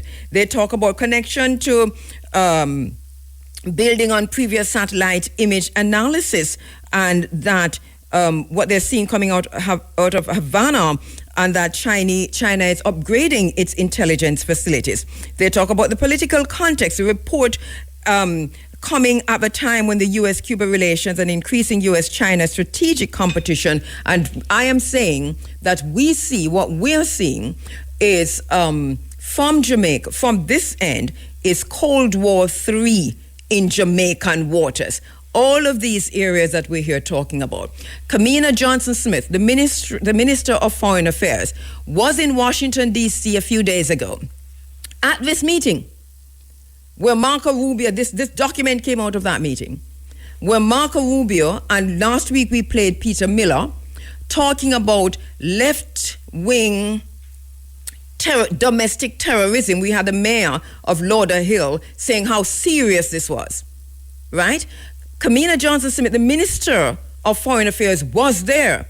A Jamaican delegation was there. A document was signed by the minister, by Jamaica, and we have a lot of reporting on it, but not in the way that we expect. Minister Horace Chang has just returned from Peru, from Cusco in Peru, from a similar meeting in Peru. 33 nations under the shield of the Americas signed a security document regarding the Caribbean waters, Latin America, Cuba, Jamaica, the Americas. Within the shield of the Americas, the Monroe Doctrine, the Manifest Destiny, you call it what you will. We have not seen that document. There's hardly any reporting on it. But yet here we are, with America strangling and having a chokehold on Cuba. Cuba is in darkness as we speak. Cuba is being starved as we speak. Mothers are dying in childbirth. Premature babies are being born and there are no incubators because there's no electricity. Garbage is piling up to people's knees. Maggots going into people's houses. The reports are there. Cuba is a genocide. You heard Professor Isaac saying P.J. Patterson said to him that this is a slow genocide. It's happening just 2 minutes away from us. Everything that they have said of Cuba and China and Cuba, they can say of Jamaica.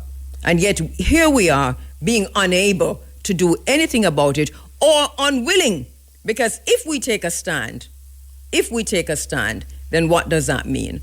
Let me go to my next very special guest online, and this is really a terrible segue, but we are celebrating emancipation in Jamaica.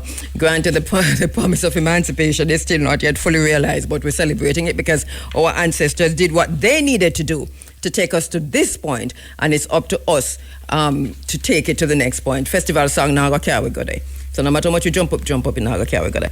Anyway, I think we may have to do this by all right, let me just go back and test this again. But I think we might have to do this by WhatsApp, Tamika, if it doesn't work.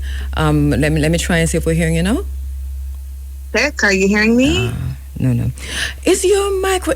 Are you on mute? See if you are muted. No, I'm not on mute. No, she's not muted. I can read your lips. I'm seeing you quite okay. And yeah, I'm hearing from people on YouTube that they're actually hearing her. Right. For those who are listening on the 107s on radio, you're not hearing her, and I know that because I am also not hearing Tamika. Can we then do this by WhatsApp, do you think, Peter? Let's see if we can have a quick chat with Tamika if we call her through WhatsApp and we come up through the WhatsApp line. In the meantime, as we wait for that, let me just quickly tell you about... we've been playing this morning music from Cuba, right? And this is African Cuba music. Also, I know you're seeing my books and you want me to talk about the books, so we do have King Leopold's Ghost, Adam Hochschild's book, King Leopold's Ghost, a story of greed, terror, and heroism in colonial Africa. And the reason why I have this book this morning is because of Patrice Lumumba. And if we talk about Cuba, we must talk about Lumumba, because Fidel Castro and the Che Guevara and the team, Moya and Tatu. And remember, Tatu was Che Guevara. Che Guevara went into Tanzania under the name Tatu. It's interesting because that's my grandfather's name, Tatu. And so he went in as Tatu, and that was because he was in disguise. So he had shaved and he was in disguise and he was unrecognizable. This is how the revolution was fought. We also have visions of freedom. Havana, Washington, Pretoria, and the struggle for Southern Africa, 1976 to 1991. Fidel Castro is on the cover, so too is Reagan. And for the young people, lest you forget, a study and revision guide for CXC Caribbean History, the United States in the Caribbean by Doris Hamilton Willey. And there's a whole chapter there on Cuba. It's a text that my daughter actually used in school, in high school. The United States and Cuba, 1898 to 1962. It talks about the Spanish-American War. It talks about the Platt Amendment, reasons for the Platt Amendment. It goes into ways in which Cuba became like a colony of the United States after 1902.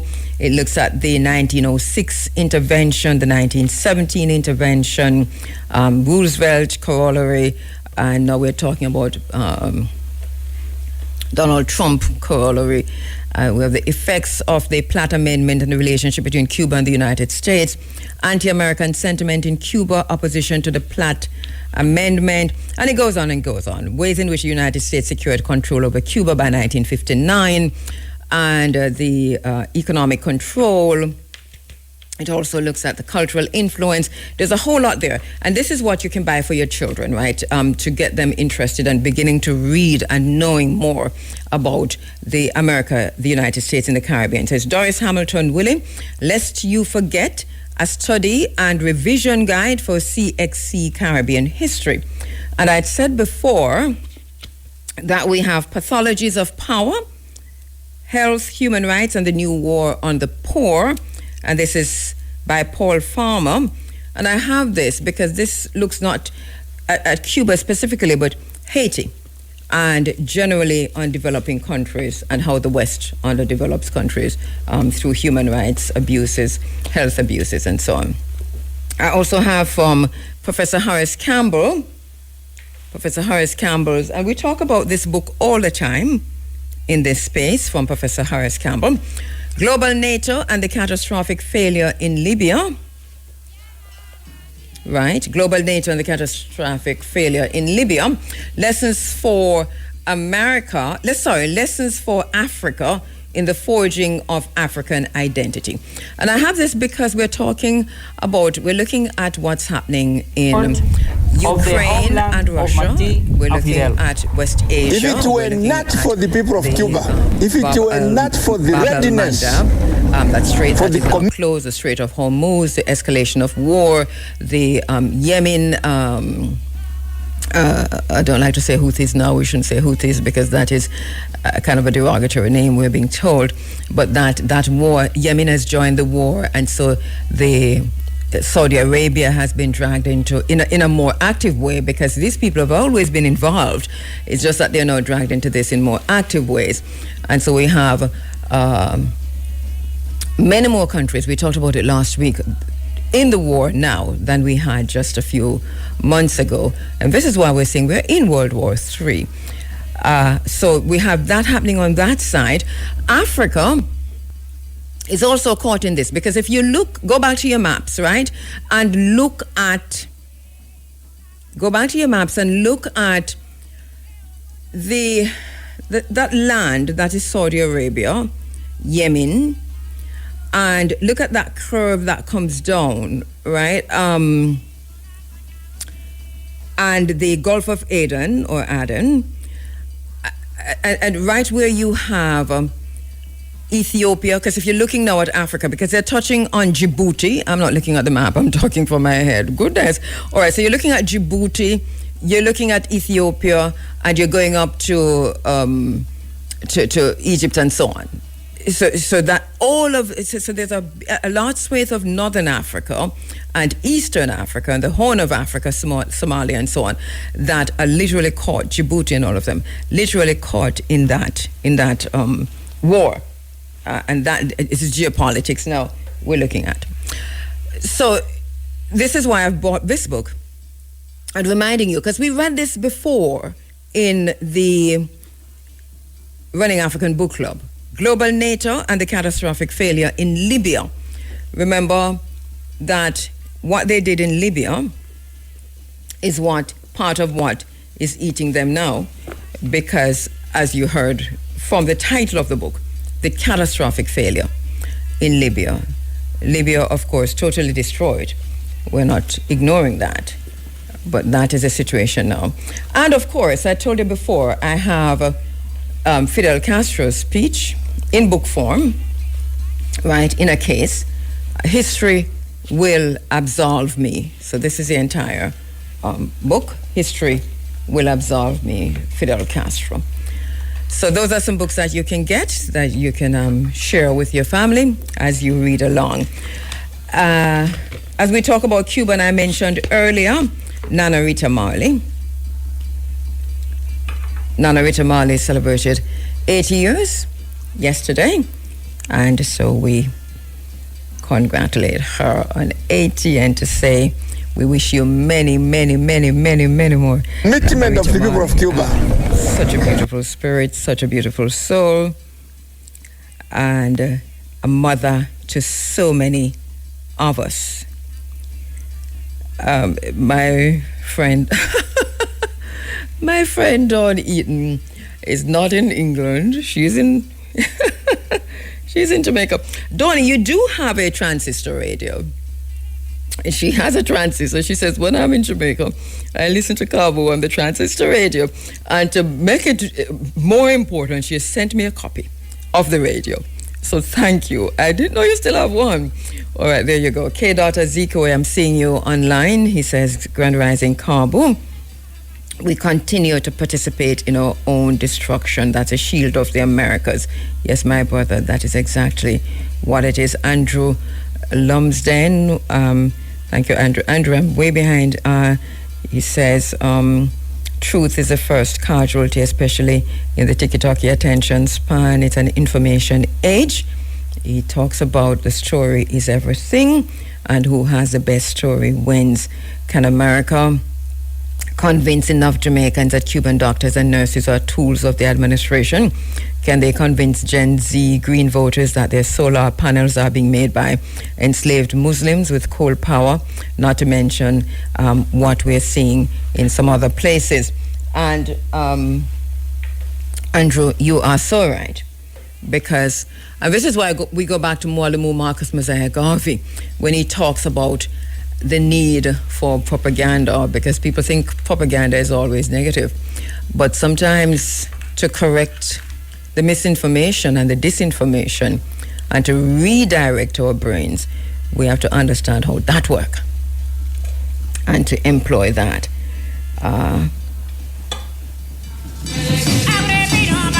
All right, so let me see if I can.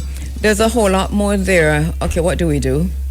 Can we get her on? Can we do WhatsApp? We can call her on WhatsApp and then do what we do with Professor Isaac Saini. All right, so we're gonna get back, or just call her straight. WhatsApp is always better, but call her straight. Can we do? If we can do that straight, and she comes up through the phone. All right, so we're gonna do the interview. Stand by for us, please, Tamiko. I'm not quite sure what's happening that we're not hearing you through Zoom. But we'll talk on WhatsApp. There's so much more here to unpack. What's happening in Cuba. Once again, today is a very important day.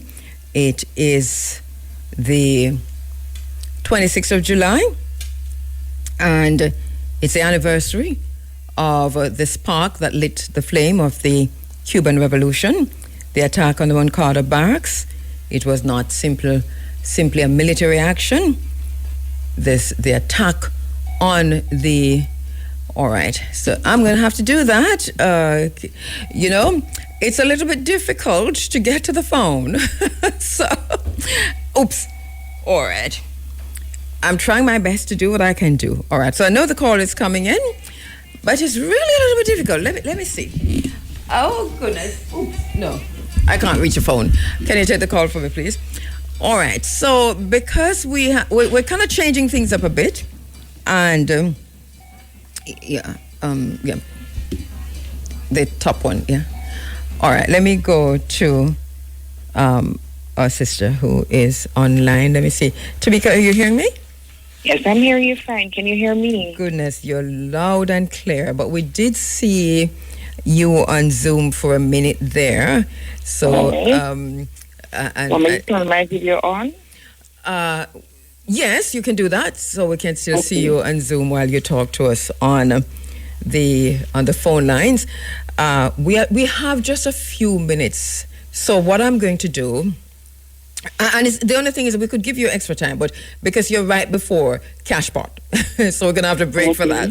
All right. So what I'm going to do is, once again, it's that time of year. It is Seville Heritage Site, Seville Great House, for the celebration of emancipation, once again being organized by the Jamaica National Heritage Trust. I'm going to give you the time to talk a little bit about that. First, tell us about the history, and then let's just go right into what is scheduled for July 31 into August morning. Right. So we know that emancipation has traditionally been celebrated by African Jamaicans since 1838, when we received full freedom. And of course, that first celebration was at Emancipation Square in Spanish Town. We at Jamaica National Heritage Trust now celebrate Emancipation Jubilee at Seville Heritage Park. And it is a massive, awesome celebration of our African culture. It takes patrons through a journey of our history, from the struggles and sacrifices of our ancestors to the triumph of freedom. And it features cultural performances, music. It's a culinary delight. It's traditional cuisine, storytelling, drumming, and of course there's a symbolic reading of the Emancipation Proclamation at midnight, when we reflect on the significance of August 1st, and which was when, of course, as I said, full freedom was granted to the formerly enslaved Africans in Jamaica. And so that's pretty much what it is. Yeah, Sorry, and this year, and what will this year look like? Because every year it's a treat. There's so many different elements to this celebration every single year. So what will this year look like? All right. So, of course, as I said, people come back year after year, and we'll have the traditional things in place, right? We have our free chocolate tea all night. This year, our lineup is exceptional. We are having, of course, Mr. Marcia Griffiths there. Yes, We're having Warrior King. We have the gospel performances in Sister Pat, and this year we have Prodigal Son. We also have, in addition to that, our cultural performances, which is really great. You know, this year that we've seen a real attention to our cultural music being behind the Hill and Gully Reading. But of course, we typically and traditionally have cultural performances at Emancipation Jubilee. We have Aquaba drummers. There's John Kuno on display, and there's of course the Kumina groups who also perform. I think you just kind of run past that, but you mentioned the Hill and Gully Rhythm, and I'm sure that is taking it forward and Sankofa Ing to what the whole rhythm is about. So, what will that segment look like? What's going to be included there? Well, right now, I really do not have that information. Oh, you know what? Tell me as usual, Tamika. Always something you're hiding. well, so come and see. We want patrons to be surprised. We want them to be entertained completely. So we're inviting everybody to come out. Of course, the event is free, and that's important for me to emphasize that. The event is a free event. However, we do ask that persons come and get their tickets. They can get those at Seville Heritage Park, or you can get them at 79 Duke Street, which is the Jamaica National Heritage Trust headquarters house. Right. So we want persons to come get their tickets. Let's just underscore that again, because even though it is free, once you can get tickets in advance because you need tickets to enter. Right. So you can get those tickets in advance, which is free. Just go collect them at the Jamaican National Heritage Trust, Right. or So at what the Seville. Go ahead. Or at Seville. Yes. Okay. At headquarters house, 79 Duke Street, or at Seville. So the tickets allow us to kind of do some level of crowd control. Yes. And it helps us to actually be able to quantify how many people enter the venue because, of course, there are protocols that are concerned with that as well. Mm-hmm. And usually on the ground, of course, you mentioned the chocolate tea first. That's a big deal every year. But for those persons who have never been, food is also a highlight of the event. Definitely. And we're looking So the chocolate tea again is free all night, and we of course the show time is at 8 o'clock, but gates open at 6 o'clock on July 31st. And they and with the program runs, you can be at our venue right until 6 o'clock a.m. on August morning. Mm-hmm. And the entire time there's free chocolate tea. However, you do have to have your enamel mug. So you can't get it in a plastic cup. No kind of plastic cup and think you're getting no chocolate tea in it. You have to have your enamel mug. And top say enamel. Enamel. It's not enamel, it's enamel. You are right? so correct. Enamel mug. You have to carry your enamel mug. Enamel mug. Right. Enamel mug. And yes. Mm-hmm. Then you can enjoy chocolate tea all night. Yeah, it's a big deal. So much happens on the stage too. The entire evening from you go early and go through gate. I mean, there's just so much there, and it's not just we talk about also we talk food, but there's also art and craft and clothing and the whole situation. It's a marketplace literally that's buzzing with activities. Right. Yeah. So Emancipation Jubilee is everything Jamaican. So, we celebrate and we honor our artisans who have a whole craft village that is on spot. And, of course, we have our culinary village or our food court where we celebrate our traditional foods, right? So persons can come. Of course, there is jerk chicken. Of course, there's jerk pork. Of course, there is tukuno. Of course, there is all the foods that you would traditionally consume, the coconut drops. So from our sweet to our savory meals. I'm going to cut you off on the food. You're just making us hungry. Thank you so much. And I will see you on July 31 into August morning. Thank you so much, my sister Tamika. And thank you so much for having me. PR and Marketing at Jamaica National Officer at the Jamaica National Heritage Trust, and it's July 31 into August morning, which is end of this week. Remember, by the way, I spoke earlier about the Codex Alimentarius, remember, and I told you that we've been talking about it since 1995, and it was my girlfriend who told me about it, and we started looking into it and all of that. Well, that's Dawn Eaton. It's Donnie. All right, thanks for that, Donnie. Here we are. What was foretold has come to pass. This is basically where we are. Jamaica is approaching Emancipation Day and Independence Day, so we're paying attention to that. We're celebrating also the 80th Earth Strong of the Honorable Nana Rita Marley. We are, though, compelled to ask a fundamental question, which is, has the promise of emancipation been fully realized? And if the answer is no, then what is independence? And so we're looking at this because they tell us that 1834 emancipation completed in 1838 and independence arrived on August 6. What our ancestors did to take us to 1834 is what they could do, and it's a whole lot, which was to free us from chattel slavery. It's our time to free ourselves from mental slavery. The colonized mind, the ongoing colonization of ourselves, our spaces, our curriculum, our education, our music, our dance, our speech, our tongue. But and I've said this in this space many times, and I'm saying it again, that with all that we're going through, our lived reality suggests that the promise of emancipation remains unfinished. Emancipation was won by resistance, African resistance. Our ancestors resisted. It wasn't a gift from the British.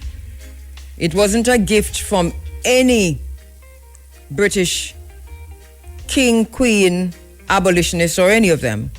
It was earned through hard resistance, struggle, fight, war by enslaved men and women. Our ancestors did that.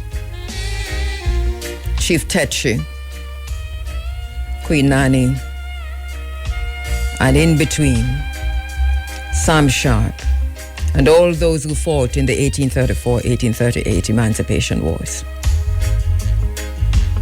But so many in between. And for them, yes, part of the struggle was to end slavery. But a bigger part of that was how we restore our humanity, our dignity. So as we go into Emancipation Day, August 1, and there will be a big celebration, there will be a massive celebration for Independence Day, because Emancipation Day isn't even recognized. We still don't even understand what that means. But what is freedom without economic power? The questions are even more relevant now, because you're talking about economic power, you're talking about sovereignty. We are at a time in our lives right now when we have given up sovereignty. Those who we have trusted to make these decisions at the highest level have given up sovereignty, and they tell us they can't do any better because it's about protecting we the people. But we the people, absent knowing of who we are and where we're coming from, will accept that kind of reasoning. But we the people who have freed ourselves and freed our African minds understand that the job of a conscious is to make the unconscious conscious. And that part of that includes not giving up on sovereignty or still fighting for independence, because you can't say you're independent, especially not now. Especially not now. Large sections of Jamaica remain in the hands of private sector. We do not have access to our beaches, our rivers, our waterways, our seas. We do not have access to our land. We still talk about crown land. But even outside of that, we're going to celebrate independence August 6th, and then we're going to have a delegation leaving Jamaica to go beg King Charles to answer whether or not whether or not Britain should pay reparations to the colonies, to the countries that it enslaved, and the people, the ascendants of the people it enslaved. That is a plan. It's a terrible plan. It's a plan that is rooted in colonial thinking. It's a plan that is rooted in the enslaved mind. It's a plan that is rooted in the mind that is not conscious. It is a betrayal of the work of the ancestors, who we will celebrate their work on August 1 and then talk about August 6. But you go to England to ask Charles III if he thinks Britain should pay reparations. One of the things that my mother always teach me, so she say, you have to face it. You can't just take anything, you have to face it. And it took me a long time to understand what she meant by that, Sometimes you have to face it. And really, it's dignity, it's pride. It is, who do you think you are kind of thing. So Jamaica has lost its feistiness. We used to be feisty. We used to take it to the world as leaders with confidence. Now we're going on our knees to beg Charles to answer the question.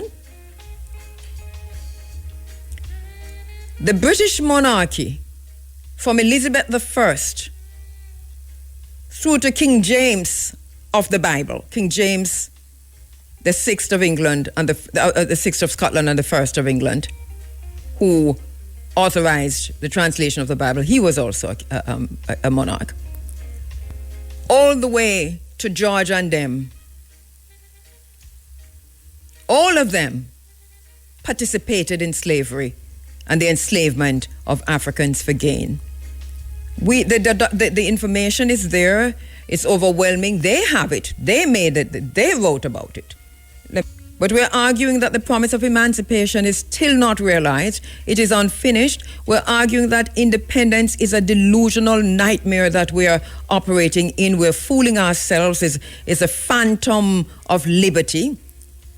It's a phantom of liberty. It's the same kind of mistake that Toussaint Louverture made. The phantom of liberty. They fought so hard for independence for Haiti, for emancipation for Haiti. And then the phantom of liberty led Toussaint, who fought so hard, to go meet with the French.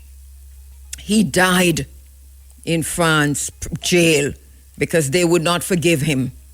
How dare he and the others fight for independence and liberty. So when there is a phantom of freedom and the phantom of liberty and the delusion of independence, that's when you go on your knees to the enslaver, to the descendant of the enslaver, to the holder of the memory and the legacies of slavery. Because the British monarchy sits today still on the legacies of slavery. We don't need to ask them any questions. They all know. Enough work has been done. And we ask the question again, who's paying for the delegation that is about to go to Britain to meet with Charles to beg him to answer whether or not we need reparations? It is a fallacy, it is foolishness. And I'll tell you something about it, It is deliberate because Jamaica should be talking about constitutional reform. Jamaica should be talking about getting rid of the monarchy as a head of state of Jamaica, like Barbados did, and then talk about answer the question. But Jamaica, they're doing a smoke and mirror 3-card game, twist up with head, twist with mind kind of situation, and it is egregious. It is wickedness. It is cruelty on those of us, on our ancestors who fought so hard for freedom. Everybody on that delegation should be taught African history and the history of Britain in slavery and the enslavement and the fight for emancipation before they leave. It is wickedness. It is because Jamaica has no intention of getting involved again in another discussion on constitutional reform, and also of getting rid of the monarchy as head of state. And they must come out with this independence holiday and this emancipation. I want to hear Andrew Holness on not just say it, but to do it, to say, immediately we return now to constitutional reform. Immediately do the referendum if you need to do the referendum. We will take it from there, so. Do the referendum if that's what it takes. Let's go referendum if that it all take. People are saying no referendum because Jamaican people are going to vote against it. What make we say? Do the referendum. But why are you, instead of getting rid of the monarchy, you don't have no shame? You don't have no shame. Do you know there are some personality types that are unable to feel shame or embarrassment? There's a name for those kinds of people. Because how dare you, instead of getting rid of those who enslaved us, go back and read about what that slavery meant. There was a man on this island who was an enslaver, a British enslaver, named Thomas Tisload. His diary has been, published what's his name again, or historian who wrote, who did the research and published the Thomas Chisholm diaries about what he did in Westmoreland. He had a plantation in Westmoreland. How he enslaved thousands of people, and what he did with FIBA. How he gave them gonorrhea and syphilis and all kinds of diseases, and watched them die from it.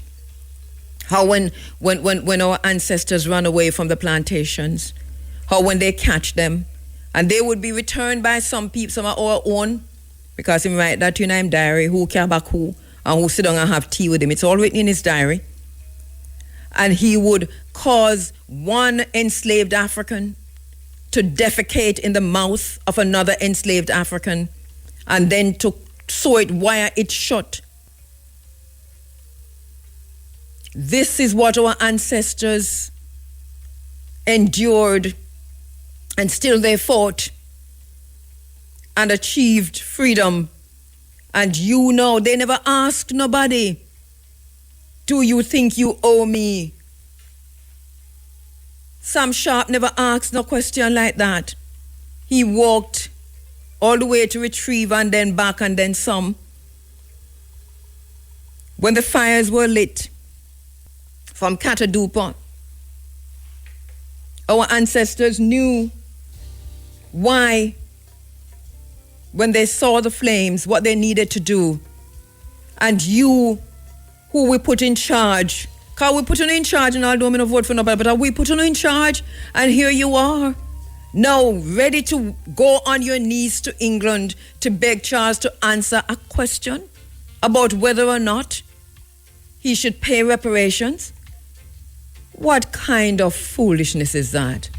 It's an insult. It's an insult to the people of Jamaica.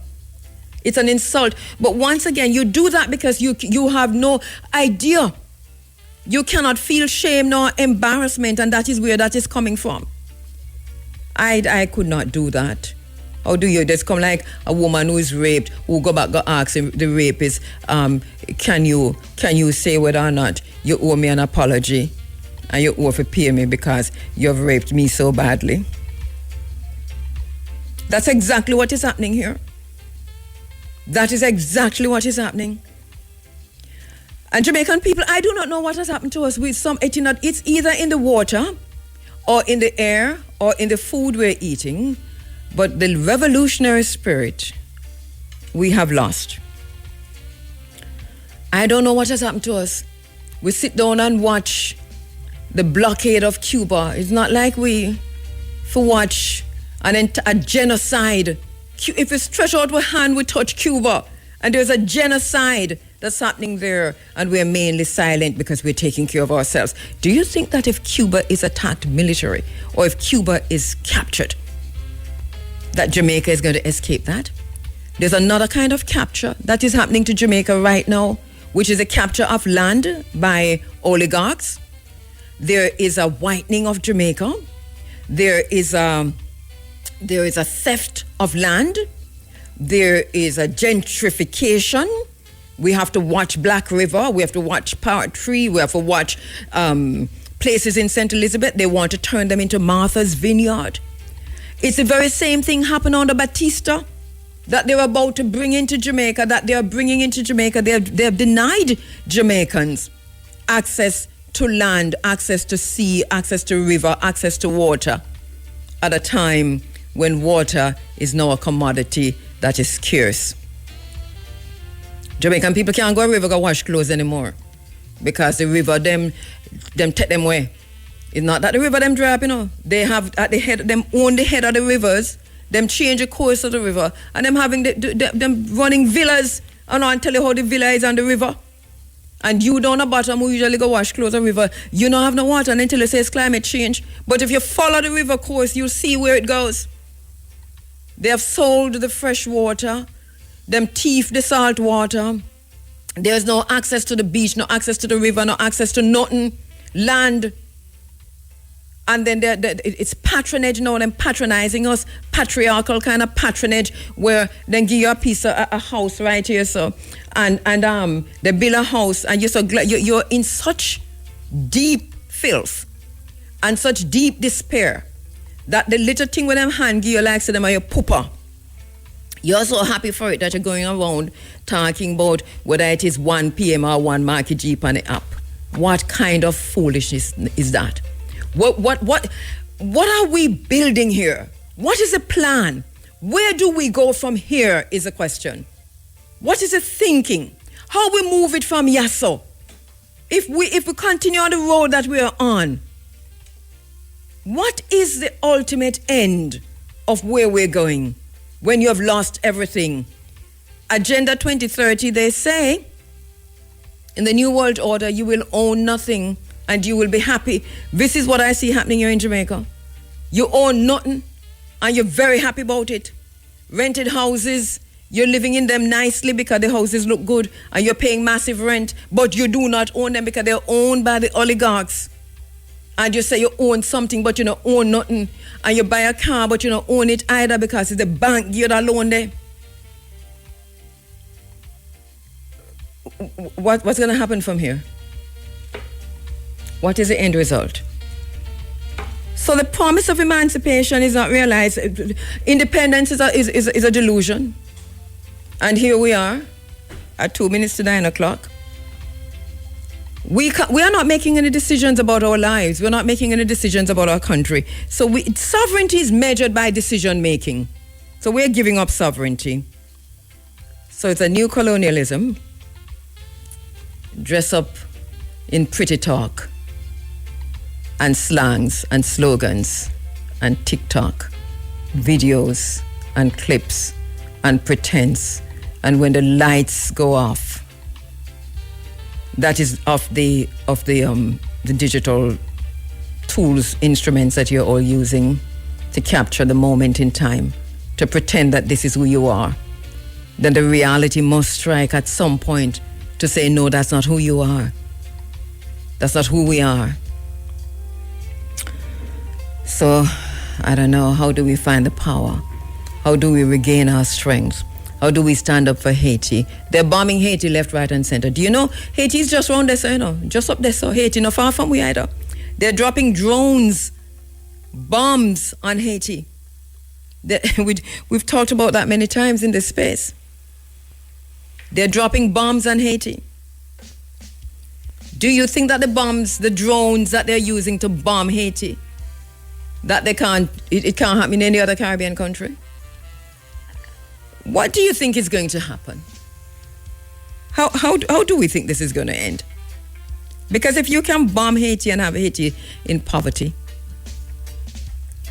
and the temporary protected status that was granted to Haitian citizens in the United States has been taken away. Jamaica has signed an MOU to take third country nationals. But we want to see the MOU to see if it stipulates no Haitians. Because if it says no Haitians, that will tell us where Jamaica is.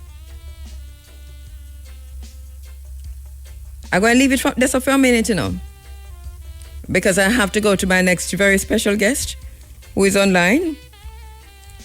Joining us now in the Zoom room, we're seeing him, Dr. Devon Taylor, President of JABEM, Senior Biomedical Research Scientist in Immunology, working in the biopharmaceutical industry in the United States. And we're talking so fast that we'll lose the words. But hey, Devon, let me do this. Hope I'm hearing you. You're hearing me loud and clear, eh? Yeah, man, loud and clear. I cannot believe this. I can't believe this is also happening with Devon. I thought we fixed it. Peter did fix it, but I'm not hearing you. I think we might have You're to not have hearing you me? I could hear loud and clear. Also, and then also, Mr. Bigay, I see the photograph you're sending me, so thank you, sir. Okay, that's back in the day, isn't it? All right. Yes, I'm getting lots of questions. Persons asking what happened to YouTube. So that, yes, we are up sometimes and sometimes we're not. And lots and lots of messages coming in. At the minute, Devon, go on talk. Let me see if I'm hearing you now. No? Are you you're hearing me though? Yeah, man. I'm good to go. No, not hearing you, Devon. Sorry. Not hearing me. All right. So let us see how we can fix this. I think probably WhatsApp, or else we're running out of time very, very fast, and we need to get to this conversation with Devon. And I know that Peter wanted to say something quickly to me, so let me do this and go talk to Peter.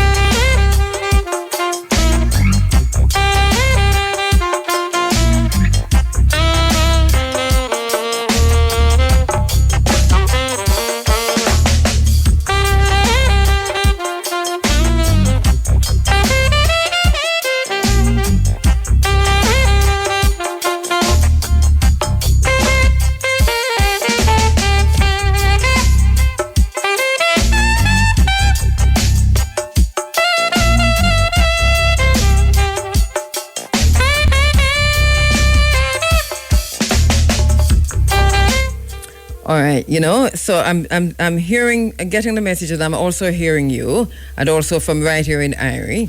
Shanice, you say we're hearing Devon. Devon is loud and clear on radio and also on YouTube.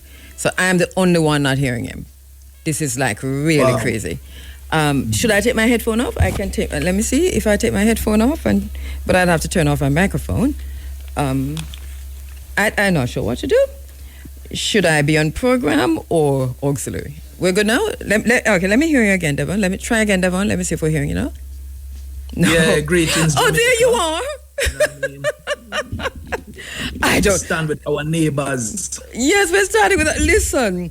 That is what the conversation is about. We're island people in one region. Exactly. Welcome to the program as usual, Dr. Devon Taylor. We're going to start exactly where you are, which is to say we're watching closely what's happening in Cuba. You have been on this from a whole different perspective in terms of pulling all the angles together, but ensuring that we're covering everything. And you're looking at not just the maritime routes, but you're looking at, as usual, how we are connected and the distance between us and what that means for in the bigger scheme of things. But you've also done something very, very important, which is to go do the research on that distance between Jamaica and Cuba and what that means. So while you're on, I know I've sent these to you, Peter. I want to put these up on the screen and tell us about what we're about to look at and the background to why you went this route, Devon. Yeah, I mean, greetings everyone. We have grown up on a Jamaican island, farmer slave plantation, with the view we are an island that is isolated from the rest of the Caribbean. And, while, the several political administration, right, have, tried to, steer us in regionalism direction, right? It is best for us to understand really how, Jamaica is situated in the Caribbean and what has been our relationship with other Caribbean islands. And so to understand that, we have to look back historically, that the island predates, the descendants of enslaved African and predates, the colonial power that brought the Africans here, or who killed off all the indigenous people who lived on the island of Jamaica. And so when you look back in the past, you realize that Jamaica was just one of many islands that is within a chain of islands, included Cuba, Hispaniola, included, Dominican Republic. All of these islands, had the indigenous population of the Taínos. Mm-hmm. And they move among the islands freely, freedom of movement, exchanging, culture, ideas, faith, and traded, because they're not very far apart. So I wanted to ask the question, really, how far is Jamaica from Cuba? Because we grew up here in Jamaica is 90 miles from Cuba, right? And so I had to really do the research. And the research is also include asking the government of Jamaica, right? Where does Jamaica territorial water cease to exist, and where does the Cuban territory start? And so we start there because, I want to hear it from the government to make sure that, we're not making nothing up. Yes, and before you talk about the findings, why the question was important. This question was important to ask and be answered for obviously the reasons that you've pointed out. What was the process like, and what are the findings? We have the information here that we're going to put up shortly on screen. Do you have that, Peter? Yeah, the process was very simple. Through access to information, you can get a lot of documents that really clarify many unknowns. And so we submit to the Ministry of Foreign Affairs, asking them to provide us with the documentation that shows us where is Jamaica territorial water and where is that of Cuba, where's the borderline. And they gladly shared with us, and I'm thankful that they did. And, as soon as you bring that information up, we're really not 90 miles away from Cuba. We are 45 miles away from the nearest point of Cuba. All right, that's critical, I think, information, because if we look at the document that's coming out of the U.S. State Department that's entitled Cuba 21st Century Capital of Communism, which is a document that is literally being the forerunner to whatever military attack they're planning, which we're turning back on Cuba. They point out specifically, Marco Rubio and the team, that Florida is one of the reasons they're giving for China's involvement in Cuba and how that feeds back on the United States is by pointing that Florida is 90 miles away from Cuba, and so that this is an untenable situation with China in Cuba. Now, we have always said Jamaica is 90 miles from Cuba, but you're saying this document is showing a whole other situation, which is 45 miles. That's a massive difference. What does that mean in the larger scheme of things? Well, they're our neighbors, and I'd say that, if the U.S. State Department is saying that Cuba is 90 miles from them, then they too would have actually entered into an agreement, which is defined under the United Nations Convention on the Law of the Sea, that neighboring countries define their borders. And so if it's landmass, the landmass that is 90 miles, it is not 90 miles, it's closer than that. Right? because they would have negotiated that territory. This really means that we, the Jamaican people, are connected to the Cuban people more than we think. The world really, have communicated to us. No, we are very close. These people are our neighbors, right? They are our neighbors, and we have been sharing the sea, sharing resources, communicating for generations. And many, many people in Jamaica have lots of connections in Cuba. And I think one of the other thing that, I want to kind of solidify what this really means in terms of people understanding, right? We ask ourselves, there was mass migration into Cuba within, the 20s, 30s. A lot of exchange happened in both directions. And some of Jamaicans' luminaries were actually born in Cuba. Right, and so I'll just shell out a couple of names here that that we should really pay attention to. Within one of the well-known ones within the Jamaican space is Rita Marley, right? And yes, we've been talking about that since morning. Nana Rita Marley, born in Cuba. Was celebrating her 80th birthday yesterday, and once again, congratulations and happy solar return to Nana. Strong. Yes, Yes. Yeah. We also have Rastafari philosopher and mentor to both Bob and Rita, Martin Aplano, right? Was also born in Cuba, right? Yes. I want to also point out this brethren, Laurel Aiken, who was known as the godfather of Ska, right? Was also born in Cuba. Yes. And then two of the founding members of the Scatterlight, Tommy McCook, right, and Ronald Alfonso. All of those guys were born in Cuba. But one of the most pronounced and well-recognized Jamaicans internationally is Sylvia Winter, right? She's one of the most influential intellectual that comes out of Jamaica that really ground her work in decolonization.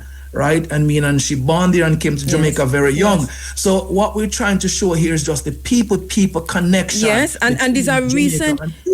These are recent, and you talk about how Jamaicans have been going to Cuba for the very, very longest while. That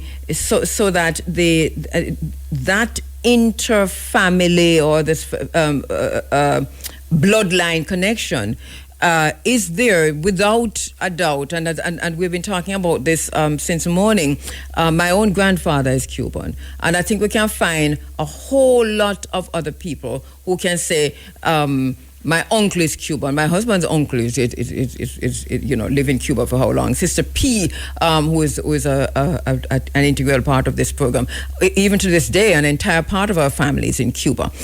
So this is a connection, and the 45 miles that you're talking about, we could almost go to Cuba. That's basically what it is.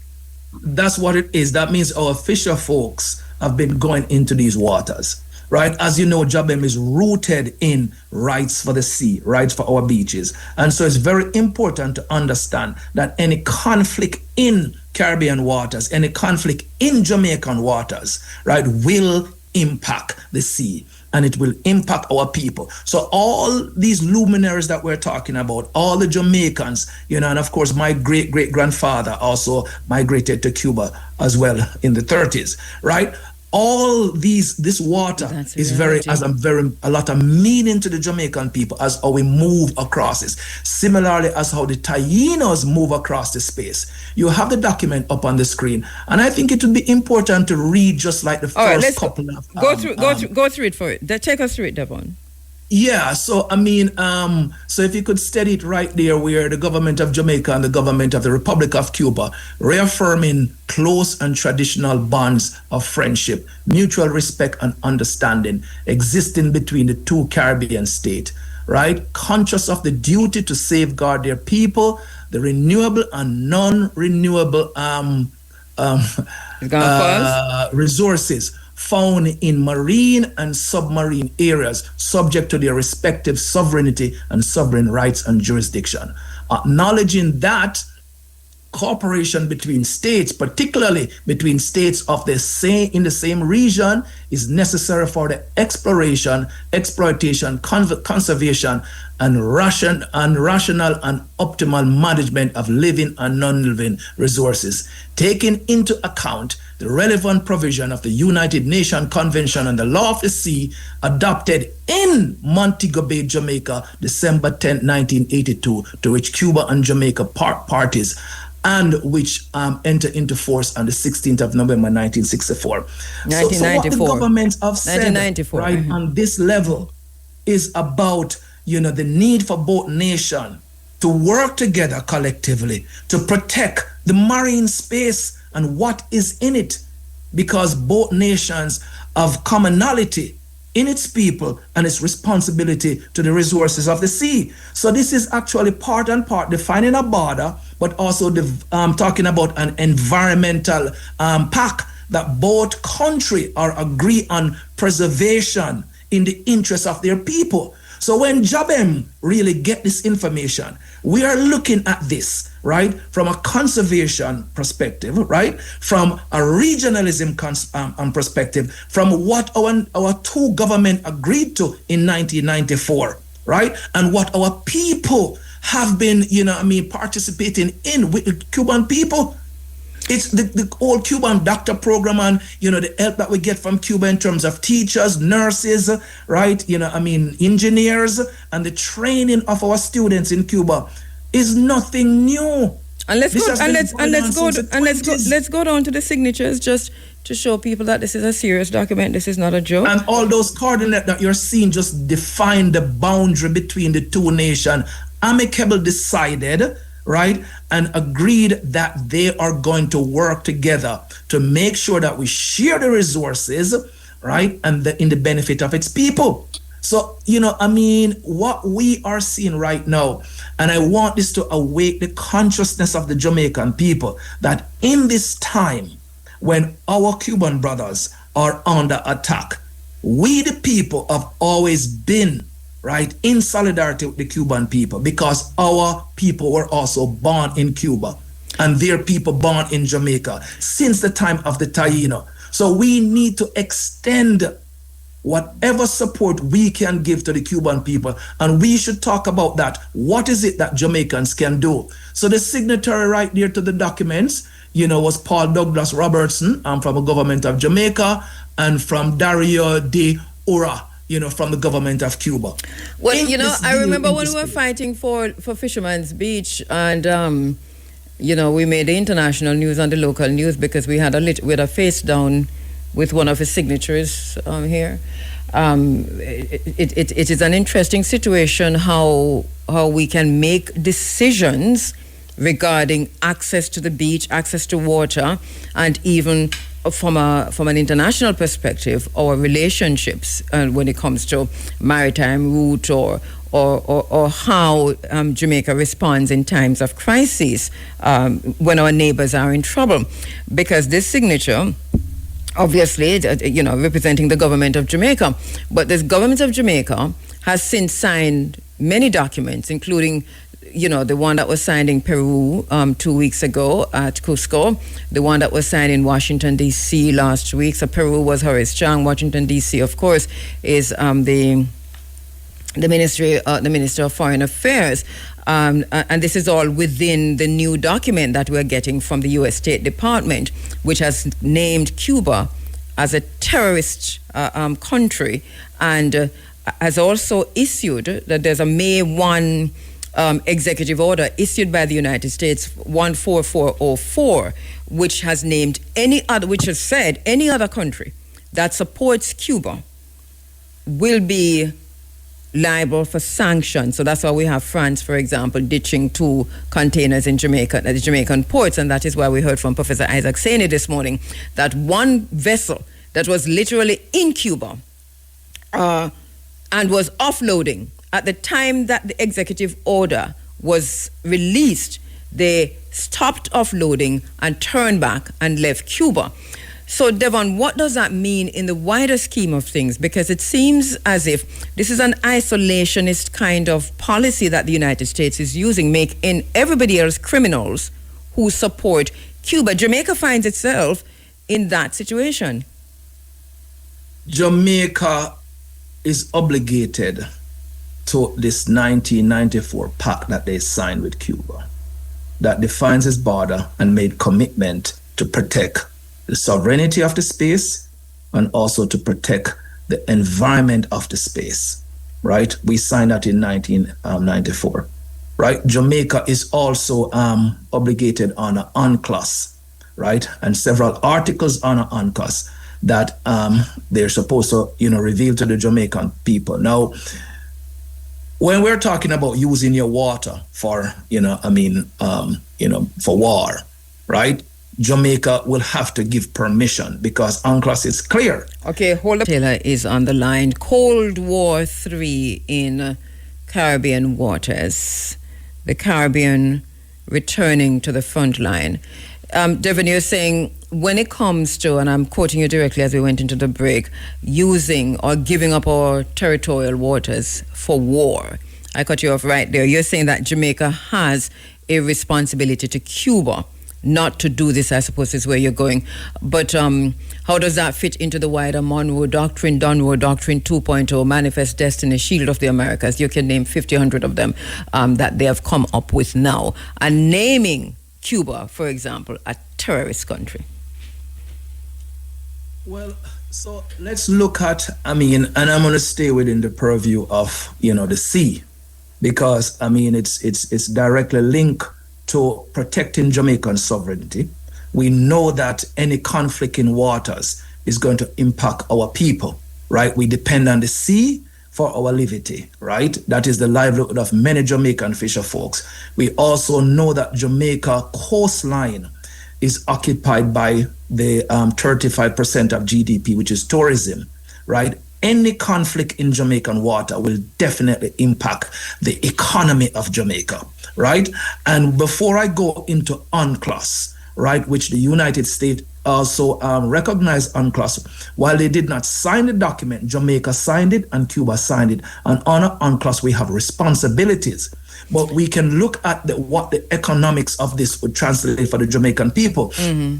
You may have covered some of this already, but our economy is a tourism economy, and any conflict in this zone is going to impact tourism, It will. It's not even a if, a but, or a maybe. It definitely will be, because the route that cruise ship takes is through these waters. There'll be no cruise ship coming into Jamaica, right? You have to fly over the zone and to enter into Jamaica's airspace. No planes will be coming in this space as well. So all of that will dry up, and our fisher folks will be impacted, because the use of sonar in the sea, the use of military machinery in the sea will impact fish. Fish are very sensitive to sound, right? And also the pollution that will come from any conflict in the region is going to impact our fishing stock. So make no doubt about it, any conflict in Caribbean water carry dire consequence for the Jamaican people who are still recovering from,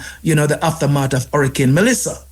So let's just state that to the Jamaican people. And I'm speaking to the Jamaican people, because in a way we have lost the political class.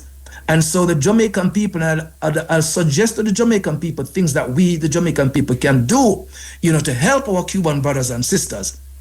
But the government has responded to that, or their mouthpieces across social media, which is to say that the United States, in the same way it has put sanctions, because Executive Order 14404 really is to say that if you support Cuba, then we will hit you with sanctions like you've never seen before. And one of that would be that you raise the danger level and you say to tourists that this is not a space for you to go. We do not protect you for coming to this country.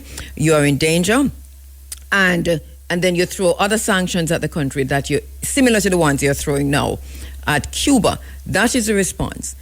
That it's a choice between being heavily sanctioned, which would affect tourism and the economy anyway, or allowing America to do what they were about to do. But the point you're making is that it's a very same result and it's a very same outcome. It's the very same outcome. So, are we going to, just disregard our responsibility under international treaty that we have signed? We have just recently signed the BBNJ, beyond biodiversity beyond national jurisdiction, right? Which is laws of the ICs about protecting the biodiversity that is linked to the survival of humanity. So we sanction war in the Caribbean and allow the destruction of biodiversity in the Caribbean. We sanction war in the Caribbean to allow our fisher folks to starve, that you will wipe out everything that is on the northern coast of the Caribbean. You allow sanctions, you allow war to follow, and then you wipe out your economy, 35% of the GDP, and the government recent budget, that they propose under NARA is now going to push the economy into 70% of tourism. So what are we going to do? We have to stand up with our neighbors. What happened when your neighbor roof fall off, or your neighbor fire is burning, your neighbor house down? You don't go across the fence and you don't help them. The Jamaican people must understand, and this is why I'm speaking to the Jamaican people. Yes. Now we are connected to the Cuban people from the days of the Taino, and we have been connected with them after emancipation. That our island were exchanging people, right? Many of our luminaries were born there. The connection is solid between the two nations. So we should not allow anyone to tell us how we must behave and who our relationship must be with. We need to stop that as an independent people and recognize our connectivity with the people of Cuba. I am not speaking to the government this morning. I'm speaking to our people. Understand this. You should see the messages coming in. Dr. Devon Taylor, president of JABEM, is on the line. He's a senior biomedical research scientist in immunology, working in the biopharmaceutical industry in the United States. He holds a BSc from the University of the West Indies in biochemistry, chemistry, and an MA from the City University of New York, City College in biochemistry, immunology. He gained a PhD from the Graduate Center, City University of New York in biochemistry, immunology, B-cell biology, and the regulation of autoreactive cells in the autoimmune disease lupus. Now, I'm saying all of that to say we're talking nothing about all of these things right now, right? Dr. Devon Taylor is talking about Cold War III in the Caribbean waters. Jamaica is back on the front line.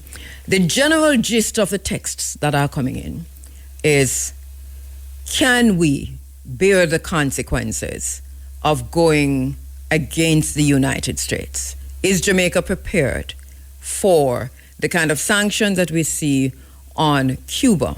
Is Jamaica prepared for drones, the kind of drones we see hitting Haiti? And so then, if not, and these are the people who are responding, that you're talking to the people. The majority of the text are saying this. And then that question has to be answered, and then what from there? This is basically where people are at.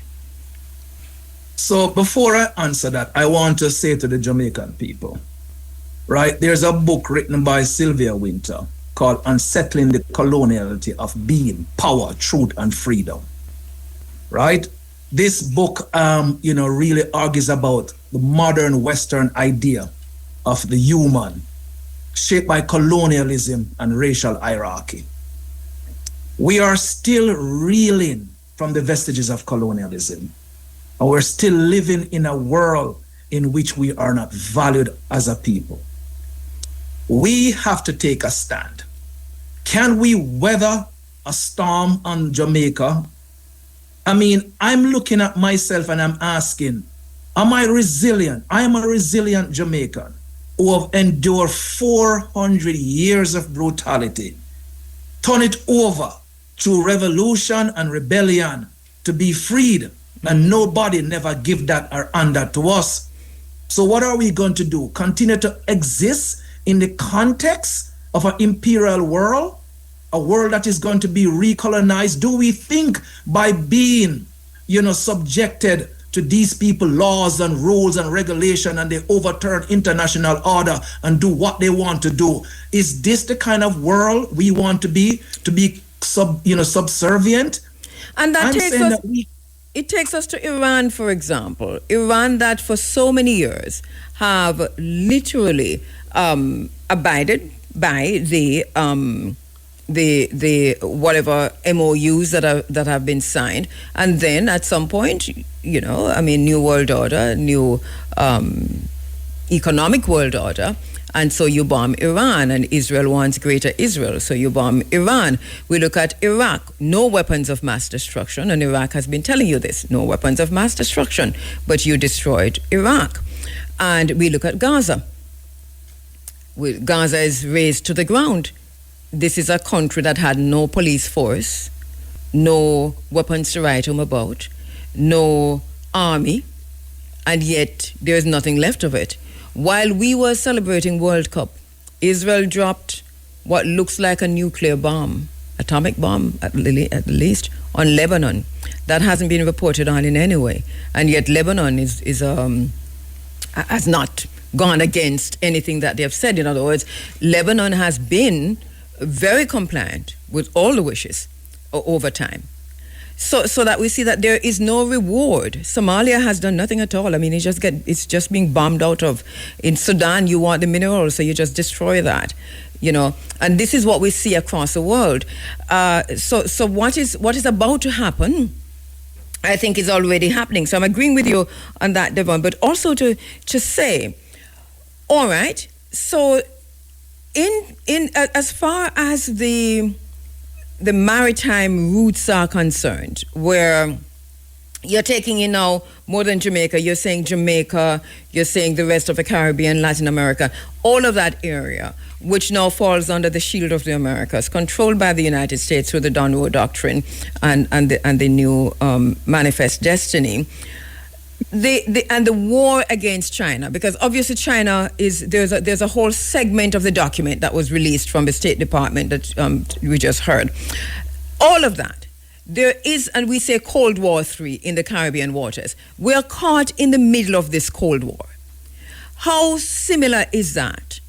And how this reminds us, doesn't it, of what happened before World War II or during World War II. We're seeing the same conditions, not just in the waters, but also on land, whether it's Cuba or Jamaica. So we're seeing a new war that is, and we're saying Cold War III, but it's more like World War III. What does that do to the thinking of where Jamaica stand without protection? What does that do to your thinking as to whether or not Jamaica can step out and say, well, listen, we are siding with Cuba? All of these conditions. Yeah, the Jamaican people, right? The Jamaican government has already declared, right? They have, ejected doctors from the country, right? And they're doing, all, quote unquote, to satisfy America. So America does not say, impose sanction on the nation, right? So they're said, okay, we're looking out for, our people. And I'm asking, this was not a discussion with the Jamaican people. This was never a consultation with the Jamaican people as to whether or not we'd like you to take away a piece of our healthcare system that we depend upon, right? So you put our health at risk because that replacement did not come, from. In other words, the government did not consult the people, but of course, the government consulted the U.S. The U.S. told the government what to do. Yes, and they did. Yes. And they did. So, I'm just saying to our people, I understand the fear. I understand the anxiety and the uncertainty, right, in this time. But if we start losing our humanity, right, it might as well, we just give up on ourselves. We have to ground ourselves in our humanity. And our humanity is our responsibility to each other and to our neighbors. Is there a role? Sorry, go ahead. No, and that's what I'm trying to communicate here.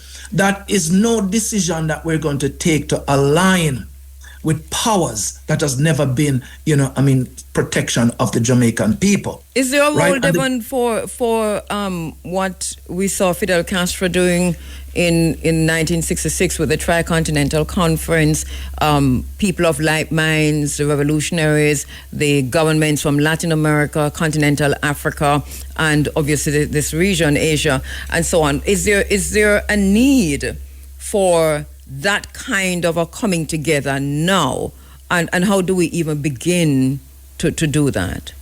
There's a need for it, but the region has not really stepped up to the plate. We have not seen CARICOM, right, stepped up to the plate in terms of pulling the region together in this time in very meaningful way. And I'm talking about pull the people together, because all of these conversations are happening among elected officials who think once they get elected, they should just rule how they want to rule and don't consult with people. We are supposed to consult with people around these issues are in national of national significance, and that is not happening. We must ask our people, do we want to stand with each other in the region, or we just want every man for themselves? Because that will never work. We saw you have all these different pacts that are signed across the world, and different agreements are signed between European nation, American nation. All of these things are signed, right, among ourselves in the region. We have to ask ourselves those questions, and it's the people who you must go to. Yes. Now, of course, nobody wants to suffer. Nobody wants to feel pain. But the pathway to self-determination and independence, liberation, and freedom comes with pain. Go back and ask our ancestors who fought for the liberation of the Jamaican island. Sam Sharp was hung. Paul Bogle was hung. Yes. Okay, they were killed for standing up and fighting for our nation. Devon, let us hear from. It's a process. Let us hear what's happening in the U.S. Congress. There are a few people who are leading a charge in the U.S. Congress, who are standing up to Donald Trump and are speaking out. And let us hear from them. Let's see how many of them we can carry. Go ahead, Peter. I visited the country 30 years ago and 3.5 years ago as well. Let me tell you what I found on this trip. The United States blockade of Cuba is crushing the Cuban people. We are hurting the very people we profess to care about, and we are not doing so for national security reasons, but for political reasons. Here's what I saw. Our blockade is inhumane. Food, medicine, fuel for energy, literally everything you need to live and thrive is blocked by us. And it's not just us. We forced the world into an involuntary global blockade as well, as we'll punish anyone who does business with these sanctions. Our boot is on the throat of the Cuban people after over 65 years of blockading their government. The definition of insanity is doing the same thing over and over again and expecting a different result. Our punishing of the people of Cuba has not brought the regime change that some politicians want, but we're pushing our boot harder on the necks of the people. Insanity. Now, we had a period of time where lifting the restrictions under Barack Obama, and guess what? Americans visited Cuba. The people of the country thrived and loved our country, and America was no less safe. But all that got taken away by Donald Trump. In fact, we didn't just go back to the same old repression, but instead we went to new levels of sadism against the Cuban people. Ships can't bring supplies due to our blockade. Goods can't be exchanged with the Cuban people because of our blockade. Medicine, even in war, we allow medicine through. Medicine and medical parts can't get to the Cuban people due to our blockade. Cuba is a nation that trains doctors who serve around the world, especially in Central and South America. But in Cuban hospitals, MRI and CAT scan machines sit idly because they can't get the parts they need to fix them. I've seen it with my own eyes. The infant mortality rate has doubled due to the tightening of the blockade. 14,000 kids are waiting for surgeries, 100,000 adults. When the power goes out, which it does quite often due to our oil ban, surgeons finish surgeries with the light from their cell phones because of our blockade. In fact, while I was there, the power went out across the country for the second time that week. 42 hours down, then an hour and a half of power, then a shutdown again. Garbage is lining the streets because garbage trucks can't pick up trash, causing an additional health hazard. We say we want to transform the country with a more robust private sector, yet we make it harder for small businesses to open and thrive. I've talked to small business owners there, one who went from 400 employees to 12 due to our blockade. The government in Cuba announced 176 reforms for helping private businesses, but our government refuses to acknowledge a single one. Bluntly, the U.S. government is lying to the American people about Cuba.